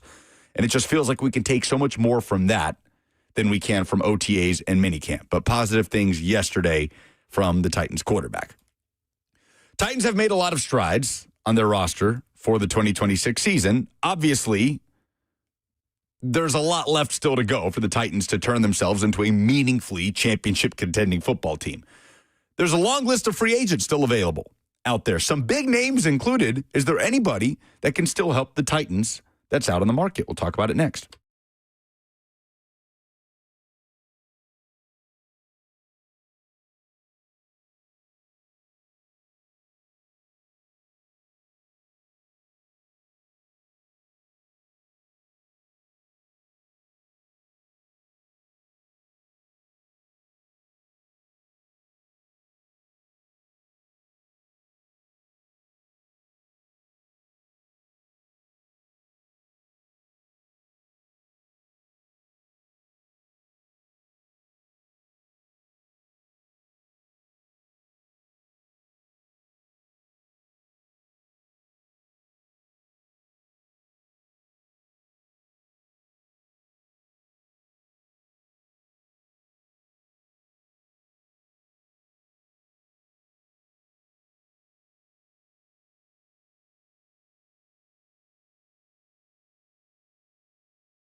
Titans on the practice field today. Minicamp wraps up this week before a little summer break and then training camp.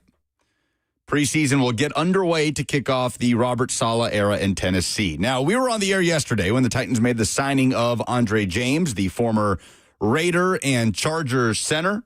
Jalen Holmes as well, defensive line help on the way in. Played for Robert Saleh in New York, spent last season with the Washington Commanders. But as we take a look at the list of available free agents in this NFL offseason, where else can the Titans still find help? Where do you want to see the Titans address their roster? Where are they thin? They hosted potential safety help yesterday. Obviously, the offensive line is, I'd say, the biggest question mark about this offense going into 2026 beyond what Cam Ward will look like and what kind of steps he'll take under Brian Dable. But the thing that strikes me, Robert, when I pull up the list of available free agents in 2026 is the number of big names, aging names, yes, but big name players that are available for anybody that wants to bring them in some cases, vet minimum, for one last ride. Tyreek Hill, chief among them at 32, coming off that devastating knee injury. Stephon Diggs is a free agent after being waived by the Patriots. Left tackle Taylor Decker, who's about to turn 33, is on the board. Marshawn Lattimore is available. Cornerback Trayvon Diggs, who will be 29 this season, is available. Deebo Samuel, we talked about a couple of weeks ago, is a free agent. I mean, we could keep going down the list. Hassan Reddick, Joey Bosa, Jonnu Smith, who is on the wrong side of 30, Cam Robinson, the left tackle, and on it goes. Is there a position, free agents withheld, is there a position that the Titans have right now that you think, and someone from the outside would be able to come in and be a guarantee to make this roster? Because most of these guys that are waiting for an opportunity, not a chance to come in and compete. It's like, okay, you realize that you need a designated pass rusher. You realize that you need a starting nickel. You realize that you need a starting left tackle. Like, Taylor Decker is not out there because he lacks talent. He's out there because he's older, and he's probably being very picky and choosy about where he's going to go to. So is there a position that sticks out to you on the Titans currently that an outside free agent would be able to contribute early for this team? Because I have one that I think is pretty easy to knock out. I go straight to safety. Okay. I go straight to safety behind Amani Hooker and Kevin Winston Jr., where Tony Adams has apparently had a good offseason program. Former Jet, played for Robert Saleh, will be familiar with that defense. Otherwise, you're talking about the likes of Kendall Brooks, who was a standout in training camp last year. But there is a severe lack of depth there, and a reliance on a player in Kevin Winston Jr., likely at that free safety spot, that is only going into his second year in the NFL, but has yet to show a sample size of being available for an entire season, plagued by injuries his rookie year. My mind goes straight to safety, which the Titans hosted a free agent yesterday for a workout. A former Miami Dolphin, his name is escaping me. I'm trying to pull up the mic. Elefonwu. So I wonder if we see that. I don't know if Robert Saleh addressed it earlier today, and we'll hear from Saleh coming up here in about half an hour. What did you have in mind? I would have went to defensive pass rusher or designated pass rusher, however you want to look at it, because there's a number of guys who can fill a number of positions, whether it's outside, whether it's Sam, whether it's third down rusher, depending on what the coaches see at practice. Go, you know what, we like Jacob Martin, but we'd really like to have somebody with a little more upside. And I think that's the tough position that safety's in, because there's not really a guy that could come in and you'd wonder if they'd be okay with being relegated to being the third safety, to being the backup. Because most of these guys are much older. Like, if you're scrolling through available safeties, it's like Harrison Smith, who is going to retire, Donovan Wilson, who's almost 30 for the Cowboys. You'd be hard-pressed to find a guy before you get to Melifonwu. Yeah. The other one that's on the list is Xavier Woods, who the Titans walked away from this offseason. I don't know if there's a guy like that. You'd kind of hope that an undrafted or a less thought-of player would really emerge there. But at pass rusher, you got your pick of the litter. If guys want to play with a contender, that's one thing. But if guys just want to play and be paid and compensated well, I feel like the Titans are in a position to do that. You got Hassan Reddick, who you noted, Joey Bosa, Jadeveon Clowney, who I understand Titans fans have a tumultuous past with. He didn't really show out the best when he was here, but he has been an experienced player that teams have gotten a lot out of in recent years. And Clowney will land somewhere, right, as a mercenary this season. Eventually, I guarantee you, a guy like that is going to sign in August. He's 33 and end up playing like 50% of a team's defensive snaps. I mean, that's just how it goes, and that's one of the positions, as you mentioned, that has a mercenary quality to it, right? Defensive line, edge rusher. That makes a lot of sense. But if they had to go out and pick one, I think the edge rusher market is wrought with tons of talent that they could add, but I wouldn't hate it. Now, it's tough to say any position at offensive line besides center and guard because of the immense resources they've poured into left tackle being fiscal and draft pick in J.C. Latham, where I'd love for them to add a solid tackle, but it's hard for them to add a Taylor Decker-esque guy knowing there's not really a starting spot for him. We mentioned yesterday, Nick Suss pointed out that Tano Pasano, the former second-round pick of the Chiefs, was on the practice field yesterday. Seems like he's at minicamp as a tryout guy. I've not seen any coaches be asked about him. 32 years old. What about Derek Barnett? And I banged this drum when Barnett was a free agent last season before he returned to Houston. And yes, I'm the Tennessee alum talking about the other Tennessee alum. But Derek Barnett, as a player that is, if I'm not mistaken, he's 30 years old, or at the very least about to turn 30. Right around there. He turns 30, actually, in about a week. So happy early birthday to Derek Barnett. The Nashville native, high school football at Brentwood Academy, college football at Tennessee, first-round pick of the Eagles, before heading to Houston, where he's enjoyed a nice stint as a complimentary edge rusher in one of the best setups, talent-wise, with what he's surrounded by in the NFL. So I'm not saying Derek Barnett would come in and immediately provide 5 sacks because he doesn't have Will Anderson around him. He doesn't have Daniil Hunter. Danico Autry's a free agent now, but Danico Autry part of that Texans group the last couple of years.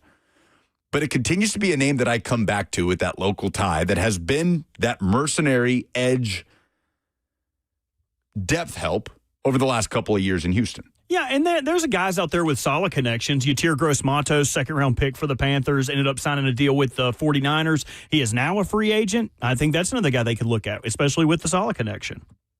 So we'll see what kind of moves are made over the course of the next few weeks. Bucs sat down yesterday with Titans wide receiver Chimere Dike. We'll hear that conversation coming up next.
Final hour of the show. Welcome in, fueled by Hattie B's Hot Chicken. We're with you until 1 o'clock before Cover 2 takes over with Blaine and Zach, wrapping things up at Titans Minicamp.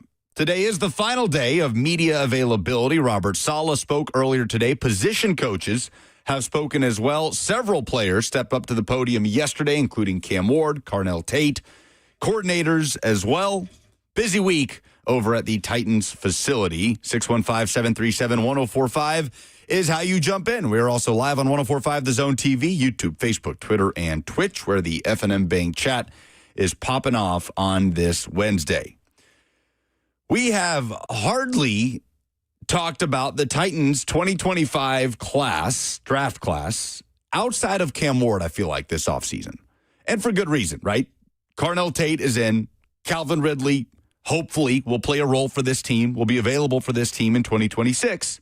And the Titans needed to get to a place where they're not relying on 2 first, second year, fourth rounders at the wide receiver position. They needed to get to a place where we are talking about Chimere Dike from a wide receiver standpoint and Elagayo Manor as taking more of a back seat from a depth perspective as opposed to being essentially your 1 and your 2. Which was the case for the majority of the season last year, Chigakonkwo notwithstanding, who I believe ended up being the Titans' lead receiver. Chig at tight end now with the Washington Commanders. So there's no question about Chimere Dike and the impact that he had on special teams last year. And he could very well be on a trajectory that makes him one of the higher profile specialists in the NFL for years to come. After his first Pro Bowl, his rookie year, all of the numbers, especially in the punt return game. But Chimere Dike as a wide receiver, I do think did some things yesterday at minicamp that was noted by multiple people covering it. Jim Wyatt, certainly one of them. And we've hardly talked about Chim and the impact that he and Alec stand to have for this team in 2026 to try and raise the floor of that wide receiver room that hopefully Carnell Tate will determine the ceiling of long-term with Cam Ward as the quarterback. So Buck got a chance to actually do something at practice yesterday, and he sat down with Chimere Dike for a few minutes. Here's that conversation. Day one of mandatory minicamp. I've got Chimere Dike hanging out here with us. Buck. Good to see you, Chim. How you guys doing? It's good to be here. Man, it's been good. It's been good to be back out on the practice field. I know you guys have really embraced the opportunities that you've had. It's just it's always for me, Jim. This is my 11th season, so like learning so many new coaches, so many new support staff, so many new players on this year's roster. I imagine even though it's your second year, there's probably still a bit of an acclimation for you too. Yeah, I mean, it definitely is, but sometimes I think that, helps you continue to push and continue to get better, right? Keeps you on your toes, having to learn a new playbook, having to stay the extra hours and do that. So it's been really good. Love working with the coaches. As far as the level of competition out there among the wide receivers, you guys just look, I mean, I know OTAs, minicamp's a little looser time of year, but you guys just look like you're embracing the opportunity to get out there and compete. Yeah, I mean, we have a lot of really talented guys, but even better, we have great guys in the room. So, we push each other and we're competitive, but at the same time, we want the best for this team and for our group. One of the coaches that I notice out on the field the most is Greg Lewis. Yeah. So you're already laughing. What makes Greg, what have you enjoyed about learning under Greg? I know it's very, very early on, but he seems to have a compelling personality out there for the audience who doesn't get to see you guys. Yeah, I mean, he definitely does. He is a player's coach, right? He played in the league for 8-9 years. So he kind of gets it, right? He gets the days are long. So he keeps it light, but at the same time, we have really high standards coming from him. And he knows how good our group can be, and he pushes us to be that every single day. As far as the day's work went, what did you guys set out to accomplish? What was kind of the parameters of practice today for the audience, again, who didn't get to see? Yeah, so today was a little bit more, red zone based. We did obviously our 7-on-7 and play action pass. We do that pretty much every day, but we did red zone and then team compete in the red zone as well. And how did you feel everything went? I thought it was good. It was back and forth. I think that, we run the first 3 racks or whatever, and the defense got the last couple. So that's what you want to see. You want to see both sides of the ball competing and winning. Obviously, offensively, you want to win every single time. But, as a team, we want to continue to compete and iron sharpens iron.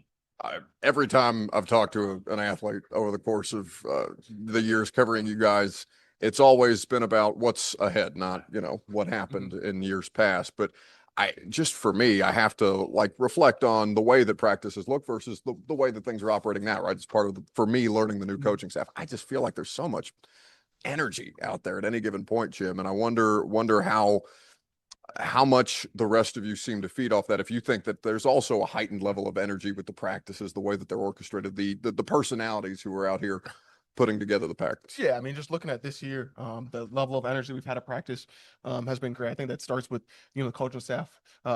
Coach Dable's about as competitive as I get, right? He's an insane person, but he at loves, least to me, right? yeah, he loves ball from a distance. He loves ball, and he loves his guys, right? And he wants to win, and we love it because that's what we want to do too. We want to bring winning football to the Titans, and he's pushing us every day to do that. His offense, he was kind of walking us through, 1,000-foot view today, and the level of detail that goes into every single thing that you're asked to do, or that Cam or Will is asked to do, or Mitch or Hendon out there on the field. And as far as like the patience required at this time of year, because it's not going to be perfect, right? There's going to be ebbs and flows to the performance. How do you kind of balance, understanding that it's OTAs and minicamp? You don't want to just say just OTAs and minicamp, but the balance of understanding it's not going to be perfect, but you still have a standard of competitive performance. Yeah, I think there's a balance to it, right? Like you as a competitor, you want to be perfect.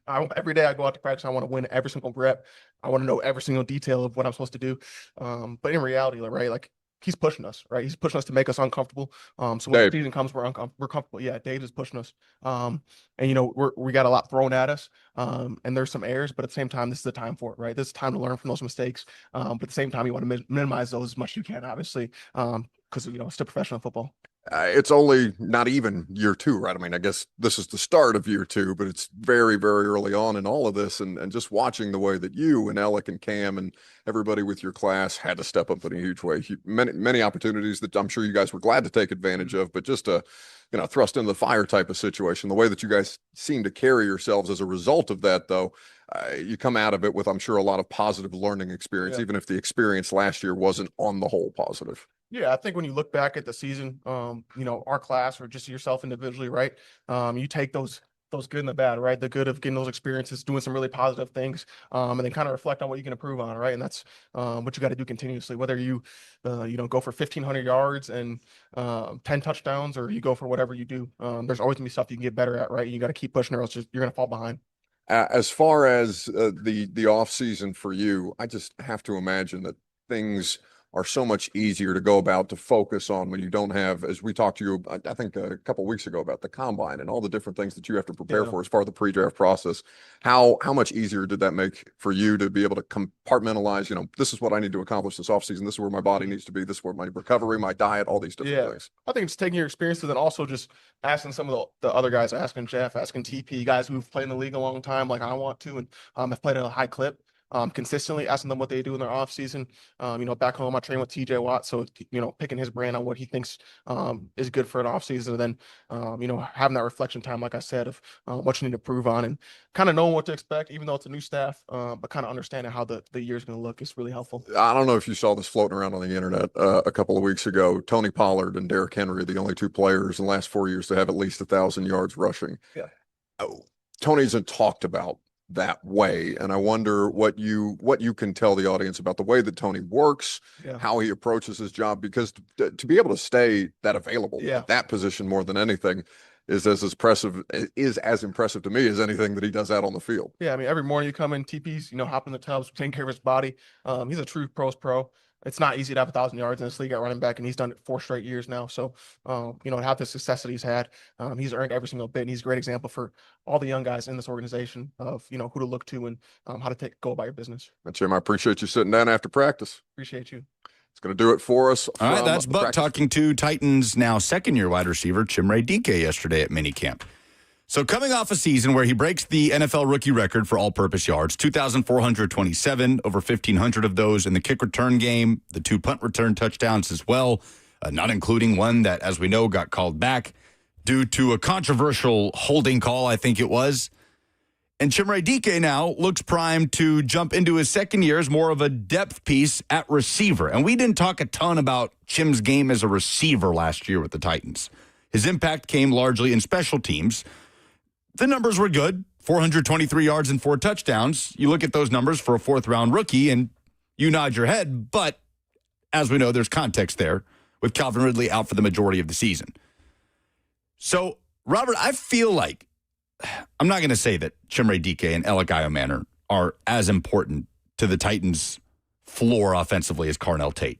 The Titans have not had a true number one wide receiver since A.J. Brown. Carnell Tate could very well be a very key cog in getting the Cam Ward experience going and getting it into another gear in 2026.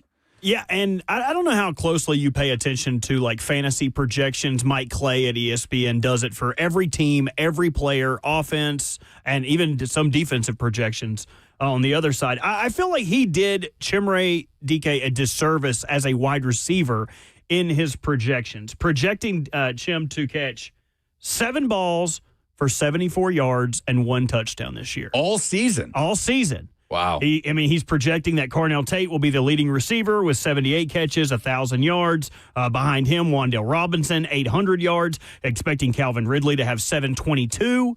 Behind them, not a lot else at wide receiver. I think that Chim, between he and Ellick, Chim is primed for the second-year leap out of those two, just because he can do a little more than what Ellick can do. And I thought Buck actually asked a good question about how much different is it for you as a rookie, where you're going through the combine, pro day, all of your draft expectations, to now being a second-year player, being in the building, going through this, and albeit a new system, the offseason has less stress involved. He understands his work is cut out for him. He understands what he has to do and what he has to do to get on the field. So I would expect Chim to be primed, and I would expect him to cut into Mike Clay's projection for Calvin Ridley. Maybe less for Ridley, more for DK. Could depend on health, especially as far as Calvin Ridley is concerned. But, yeah, I think the question with those two guys, can they turn the negative of the situation the Titans were in last year and having to rely on 2 fourth-round rookies as your primary options at the wide receiver position, with Calvin Ridley sidelined for so much of the year? Can they turn that negative for the Titans as a whole into a positive in 2026, taking that experience of being thrown into the fire and putting up numbers that anybody will take from a fourth-round rookie, and taking that into the second year of your career where the wide receiver room is in a much better place on paper? This wide receiver room for the Titans, like, we know we have a great starting point for which Titans receivers are going to be on the initial 53-man roster. This is assuming health, always assuming health. Carnell Tate, Calvin Ridley, Wan'Dale Robinson, Chimere Dike, and Ellick Iomanner. I don't even know the last time you could say that we could sit here in June and say those 5 guys will be there on that initial 53.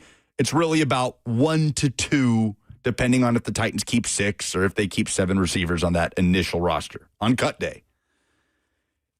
Even in the, I say, heights of the A.J. Brown era, less of an era, more of a stint in his 4 years with the Titans, we were talking about A.J., we were talking about Corey Davis, we were talking about Khalif Raymond. Again, just that wide receiver. And then there was kind of a mixer of Marcus Johnson and Chester Rogers and, who was the dude with the long flowing hair, Cody something. Oh, it's going to drive me insane.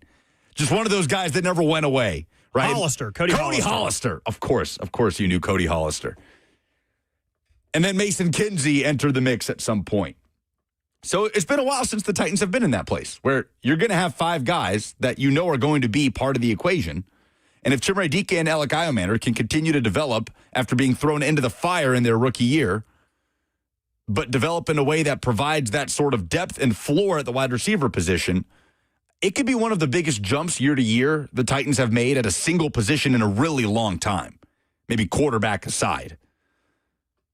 So Chimere Dike and Ellick Iomanner are players we have not talked about much for this team. But with what we've seen from Calvin Ridley and his lack of availability, we may be talking about those guys a lot from the wide receiver position in 2026. Chimere Dike, we know, will likely continue to be a factor on special teams. And for what it's worth, in Mike Clay's projection, he has wide receiver as the highest graded group of the Titans offense, in the same tier he has as outside linebacker for the Titans. Wide receiver, the most improved position group, right, on this roster.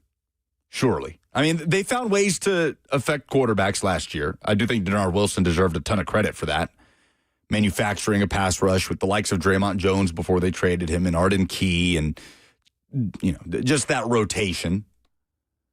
But it's almost no debate, right? Wide receiver is the most improved position on the roster. The other position I'd listen to an argument at is cornerback, just because that was a room devoid of talent last year. And they added a number of quality starters to the top of it. Well, it was devoid of talent because they shipped it all off. Yeah, right? right. It wasn't, I was about to say through no fault of their own, but it was fault of their own because they drafted poorly and they traded away the only guy that had any talent in Jarvis Brownlee. Robert Saleh spoke earlier today for pretty much the final time before we get training camp going. We'll hear the Titans head coach next.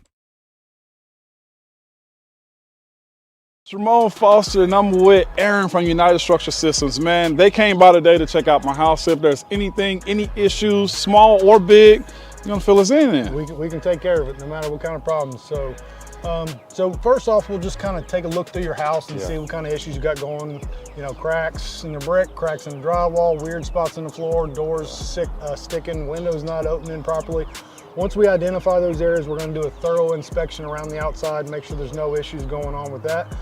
And then once we look over it, we'll talk about what's going on, and hopefully we ain't got no issues, and then we'll go from there. Let's go. Let's go.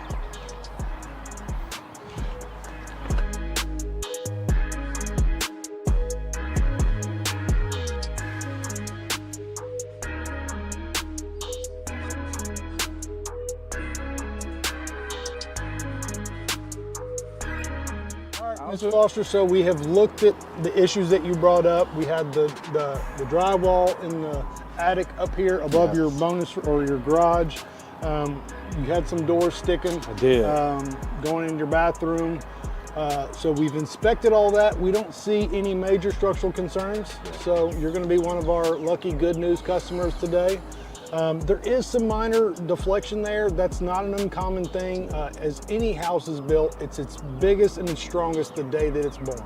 Gotcha. Right? And from that point, it just gets older, just like us. We ain't hopping up out of bed, taking off down the hallway, running upstairs. Not protecting quarterbacks anymore. No. Opening up late. We're done. Your guard ain't there no more. Okay, so, I got you. So it just happens. It gets a little older and it starts to deflect. Now, there are some things we can do to kind of help adjust those doors, mainly adjusting in the door, which we don't necessarily do, and maybe doing some light shimming in the crawl space down there to address those sticking doors. But for now, no major issues there. We did talk about the grading in the back and some issues that we can take care of back there for you. But that's pretty much up in a nutshell. No big issues and you're good to go. So. Awesome. So again, what you deal with United Structural Systems is it's upfront, it's honest, and now I can sleep peacefully at night, okay?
Titans head coach Robert Saleh met with the media earlier today in the 10 o'clock hour. We did not play it for you live, but we'll play it for you here as we listen to the Titans head coach speaking at the podium for the final time in the offseason program.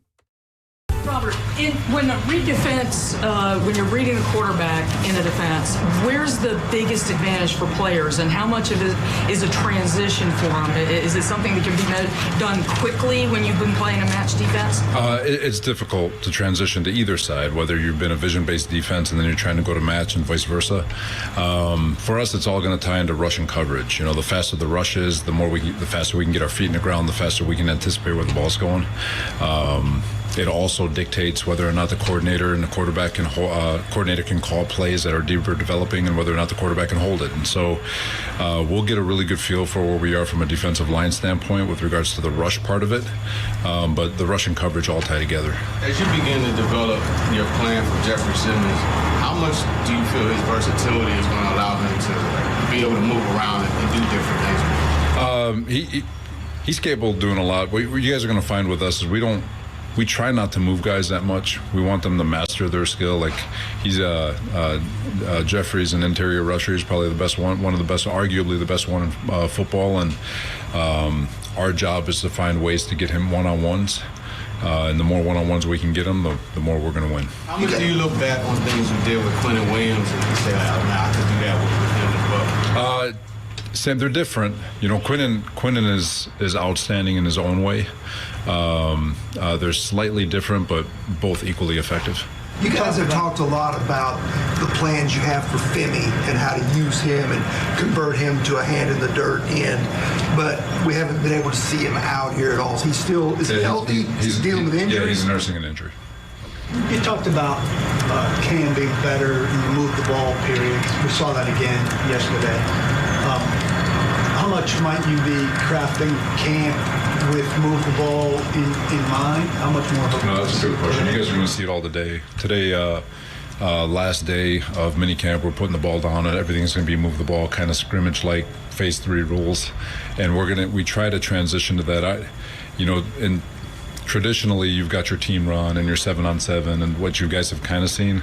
We're not going to operate that way during training camp. It's going to be more move the ball, more situation-based, more random in terms of what happens with the play, and 1 for the play caller, 2 for the players, so they can learn how to play the game of football or acclimate themselves to playing the game of football. So when we do get to game time, we're ready for it. But go ahead. No, you're better at that. Seems like everybody would be better at that. I mean, is that the closest you can come? Yeah, when you don't have a chance to overthink the script, in my opinion, you get the script and you read it and you got all these plays, and sometimes you can kind of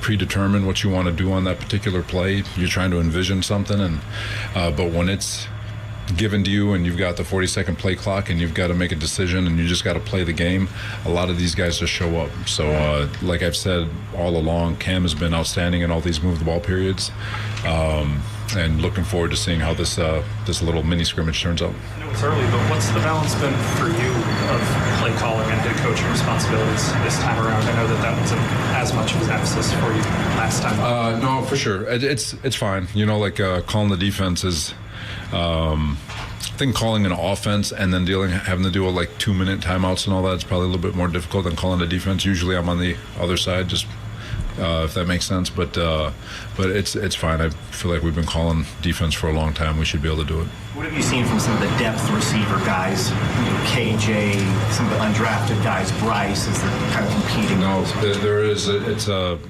to be a fierce competition on the. For those final receiver spots.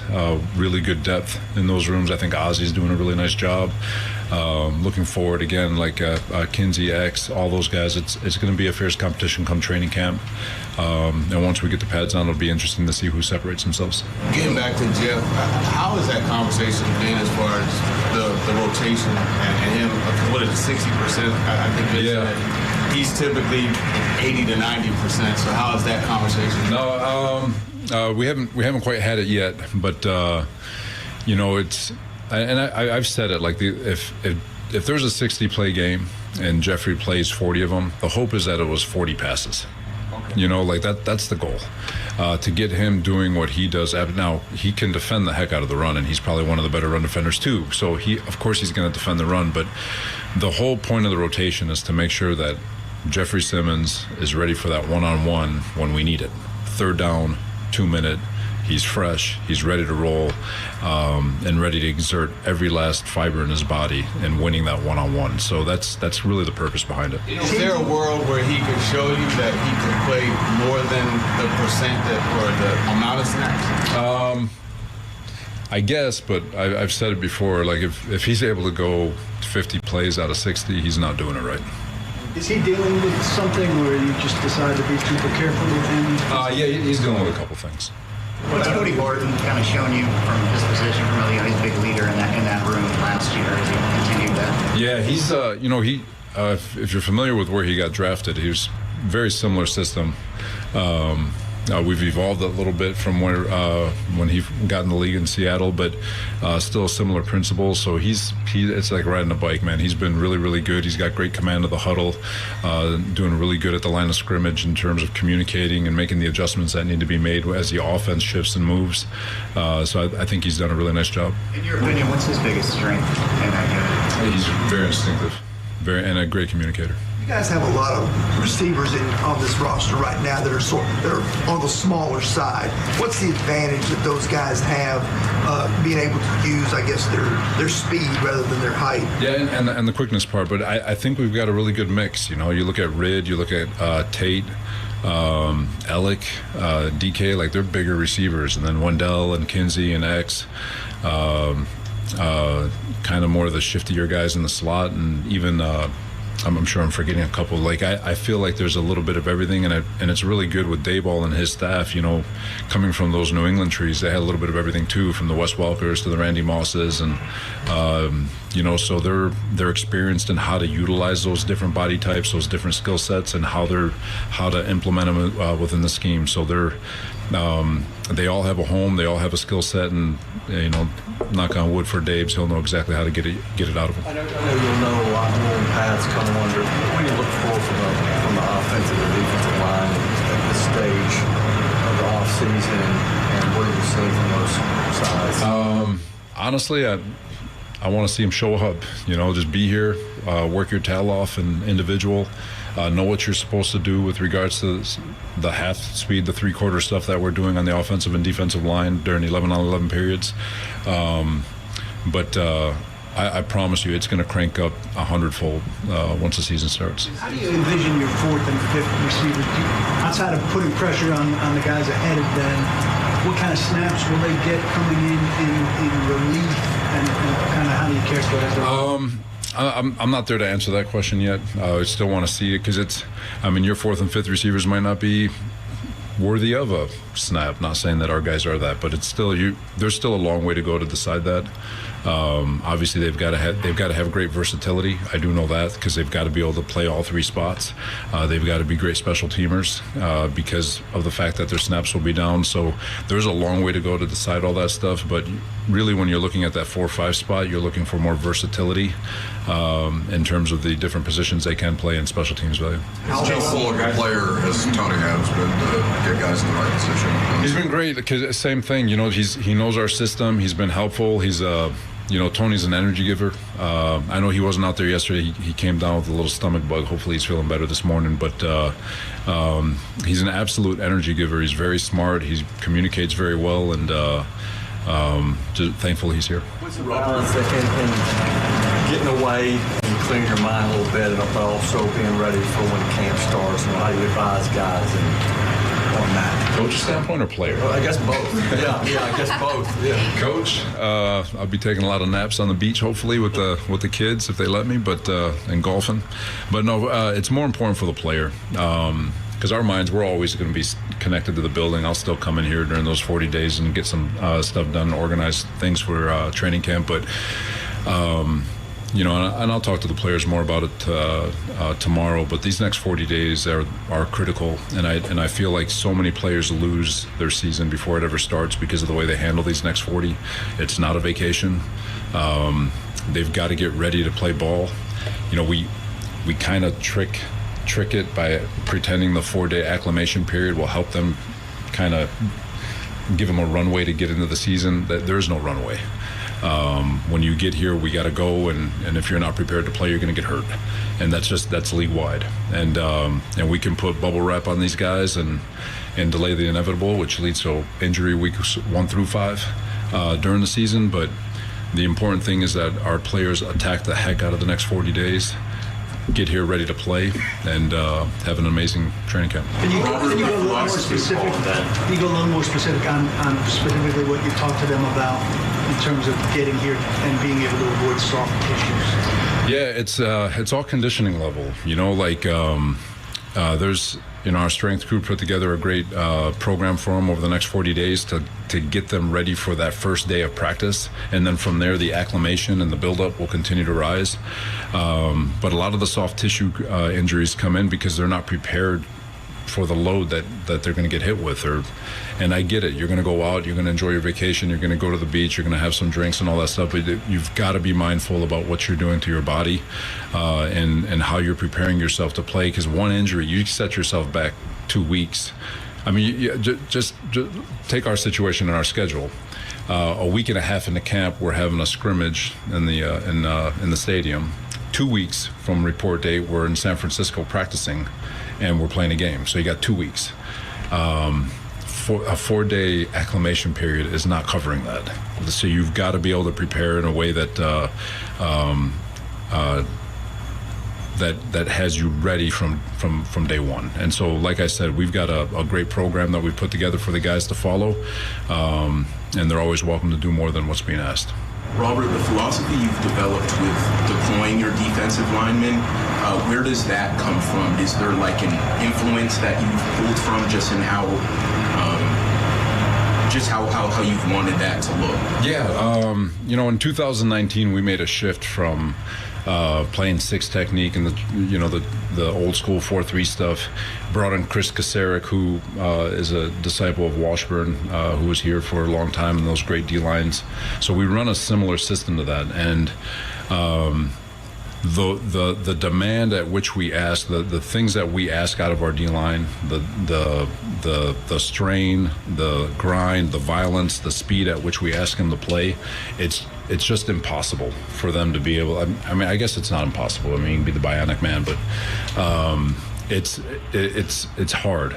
It's hard. If you're doing it the right way, it's hard to be able to go 4 plays in a row, let alone 80%. So the idea behind it, though, is to just make sure that we have, it's why we have so many D linemen, that we have our guys as fresh as possible, so we're constantly able to throw our hardest pitch at those old linemen. And as they stand there for 70 plays in a game, you just keep getting a new fresh body every play, just punching you in the mouth over and over and over and over again, to the point to where that fourth quarter rolls around. Hopefully we worn you out.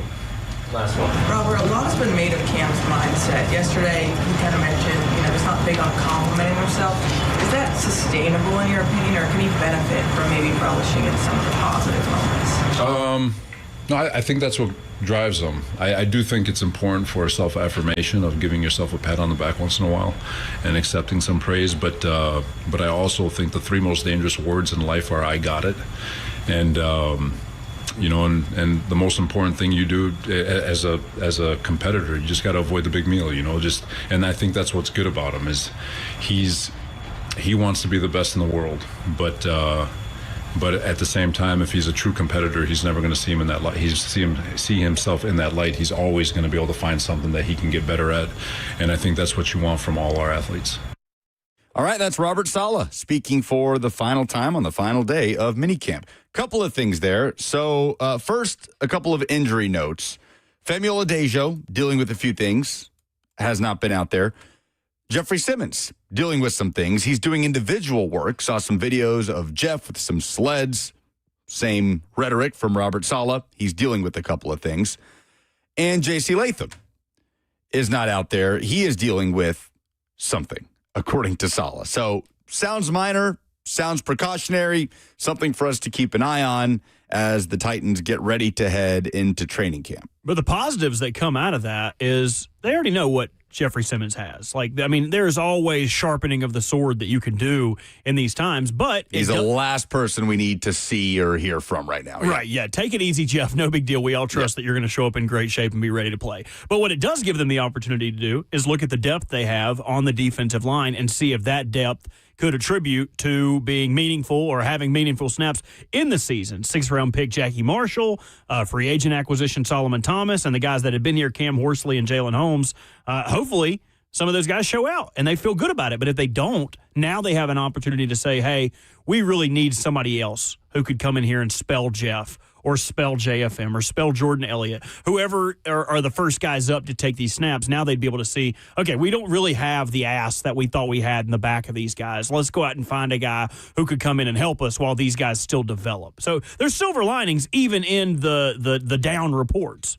He also mentioned he didn't say anything official about joint practice, but it sounds more and more like the Titans are efforting joint practices with all 3 preseason opponents. Solid kind of reference to joint practice with the Niners before that preseason opener, which off the top of my head is August 13th. I think it's on a Thursday. Yeah, second week of August, I believe, like right after the Hall of Fame game will be the first weekend in August. Yes. It's the worst birthday present I get every year. So a couple weeks off between now and then, but it's about to be here, man. It is about to be here. You're going to blink, and we're going to be at training camp. Would you struggle if you, in a hypothetical world, were an NFL athlete? Would you struggle, do you think, to go on vacation and have to, like, stay fit and in shape and come back to camp ready to roll? I struggle to stay fit and stay in shape as is. I feel like that's got to be, like, the hard, not the grind day-to-day of training camp in the July and August heat, not beating your body up in week 17, playing through 5-6 nicks and bruises. No, but when you're on vacation and you're in Cabo for a couple of weeks and you can't just relax because you got to stay in shape and you can't be showing up to training camp lagging, I feel like that maybe would be the toughest thing about being an NFL player. I heard this thing in, you remember Orange is the New Black? The Netflix show. Yeah, I never watched it. It was really, really good, man. If you get bored and need a show, you should definitely go back and check it out. But they talk about something in there called a mandala. Your time in prison should be looked at like a sand mandala, which is a art form that Tibetan monks use. It's colored sand, and it's very time-consuming and meticulous. But when it's done, it's all wiped away. It's all done, and you get to do it again. If I was an NFL player, I would look at this break like a mandala. You get it. You get to reframe your mind and understand what is in front of you. And then once it's over, it's done. And it's time to get back to it. I really loved Jesse Minter, the Ravens' new head coach, was asked about this same thing. They broke last week at their mini camp, let the players out for 5 weeks. And he was asked, hey, what's your message to players when they go on break? And he said, your career is your own.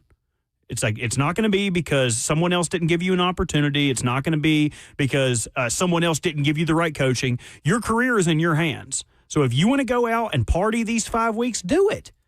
If you want to be in the gym or you want to go to a position coach and get some independent coaching, then do it. Because at the end of the day, your career is your career. And you won't be able to look back and go, well, I was in a lousy situation. Well, I really didn't have the coaching I needed. Did you do everything you could do? At the end of the day, your career is your career. And I really like that. I thought that was poignant from first-year head coach. Wise words. Wow. Very sage from Big Boss Bert. We'll wrap up the show coming up next.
Wrapping up the show, final call for phone calls, 615-737-1045. Fueled, of course, by Hattie B's Hot Chicken. You're taking in the soccer action this weekend. The U.S. facing Australia on Friday. Be sure to get yourself a big old bucket of jumbo wings. Just a big old bucket. The biggest bucket they got.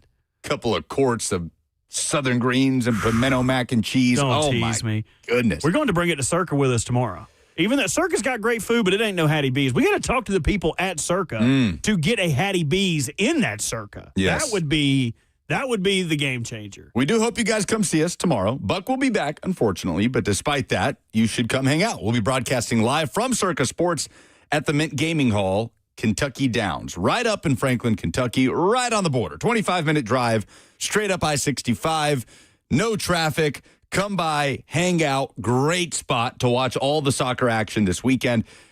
They're doing a shoot-to-score challenge. Have you read this? Because we talked about this NSC-Miami matchup earlier in the show. If you watched Lionel Messi and his greatness, making history yesterday, scoring a hat trick against Algeria, at the age of 38, about to turn 39, the greatest player to ever do it will be in Nashville August 15th with Inter Miami to face Nashville SC at Geodis Park. Circa Sports is giving you an opportunity to go to that game and support the boys in gold against the greatest player to ever do it in Inter Miami. Yep. All you got to do, June 1st to July 19th, if you make a wager of $50 or more on soccer over the retail counter, you can't go to the kiosk. You need to go to the people behind the desk. If you make that bet over the retail counter, you will be entered into a raffle to win 2 tickets to Nashville versus Miami, a soccer experience, it says, on August 15th when Messi comes to Nashville. So $50 wager. Imagine what those tickets would cost.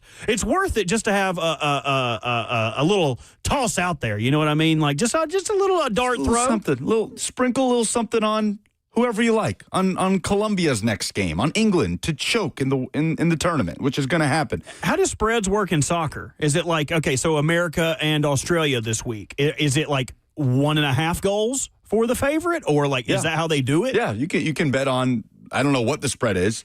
You can also bet on you can bet on either team to win, or you can bet on a draw to be the result. Obviously, that's only the case in the group stage. My buddy hit a plus 1900 draw early in this. I don't know who it was on, but I told you going into this, he bet every match to go to a draw. It would have been Spain, Cabo Verde. Okay, so that went to a draw, and he was like, holy crap, like I hit one of these. Yeah, that's awesome. Wow. By the way, well, before I get to that, Stoney in the chat says, y'all got me wanting to check out this gaming hall. Come on, Stoney. Come hang out with us. 1,700 square feet of high-definition displays. I'm telling y'all, there's not a better place to watch a game than the Circa Sportsbook up in Franklin, Kentucky. We'll be there tomorrow, 10 to 1. Hope you'll see us. USA is a 0.5 goal favorite. Oh, Congo just equalized against Portugal. Hey! Wow, right? But right at the end of stoppage time, into the first half, they're going bonkers.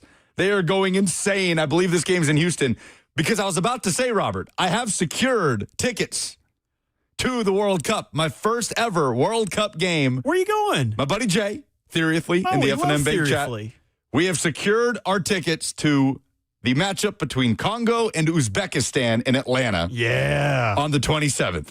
I am over the moon, elated. Who will you be? Do you just go as like, who was the famous actor that wore an NFL Shield hat? Rob Lowe. Yeah. Are you going to be Rob Lowe just like? I ain't wearing a FIFA hat. That's for sure. They did show Rob Lowe on the screen. He was at the USA game against Paraguay. I wanted him so bad to be wearing a FIFA hat. How did he not do that? Come on, Rob Lowe. Why didn't you give us that moment? But no, I'm torn because choosing between the two, Uzbekistan's at their first ever World Cup. Congo is only at their second. The last time the Congo was at a World Cup, they were there as Zaire, when they were the first sub-Saharan African country to ever qualify for a World Cup at that point. I'm not sure which World Cup that was, but the vibes with Congo, their fans, incredible. I don't know if you saw like the leopard-themed like print suits that they showed up in. I didn't. In the United States, incredible. The problem is Uzbekistan, who's at their first World Cup, is coached by an Italian legend, Fabio Cannavaro, who was the captain of the Italian national team when they won the 2006 World Cup, the glory days of Italian soccer. So I'm torn. I'm torn between a man that brought me great joy when I was a very young child with my dad watching that game, and Congo, who have immaculate vibes that I'm very much drawn to. I feel like it could be, football is such a one or the other sport. Like, you can be fans of players on the teams, but I feel like soccer, if you don't have a dog in the fight, it's really easy to root for someone to do well offensively, and then, I really like this keeper too. You like that? I didn't say goalie. Look at you. Oh, this is. I'm getting there. You, for a second there, I thought you were saying football as in. No. That's why I was like, we got him now. Football, the reason why football is such a beautiful game. But all right, Congo. Drawing level with Portugal scored 6 minutes in. You thought this is going to be a rout.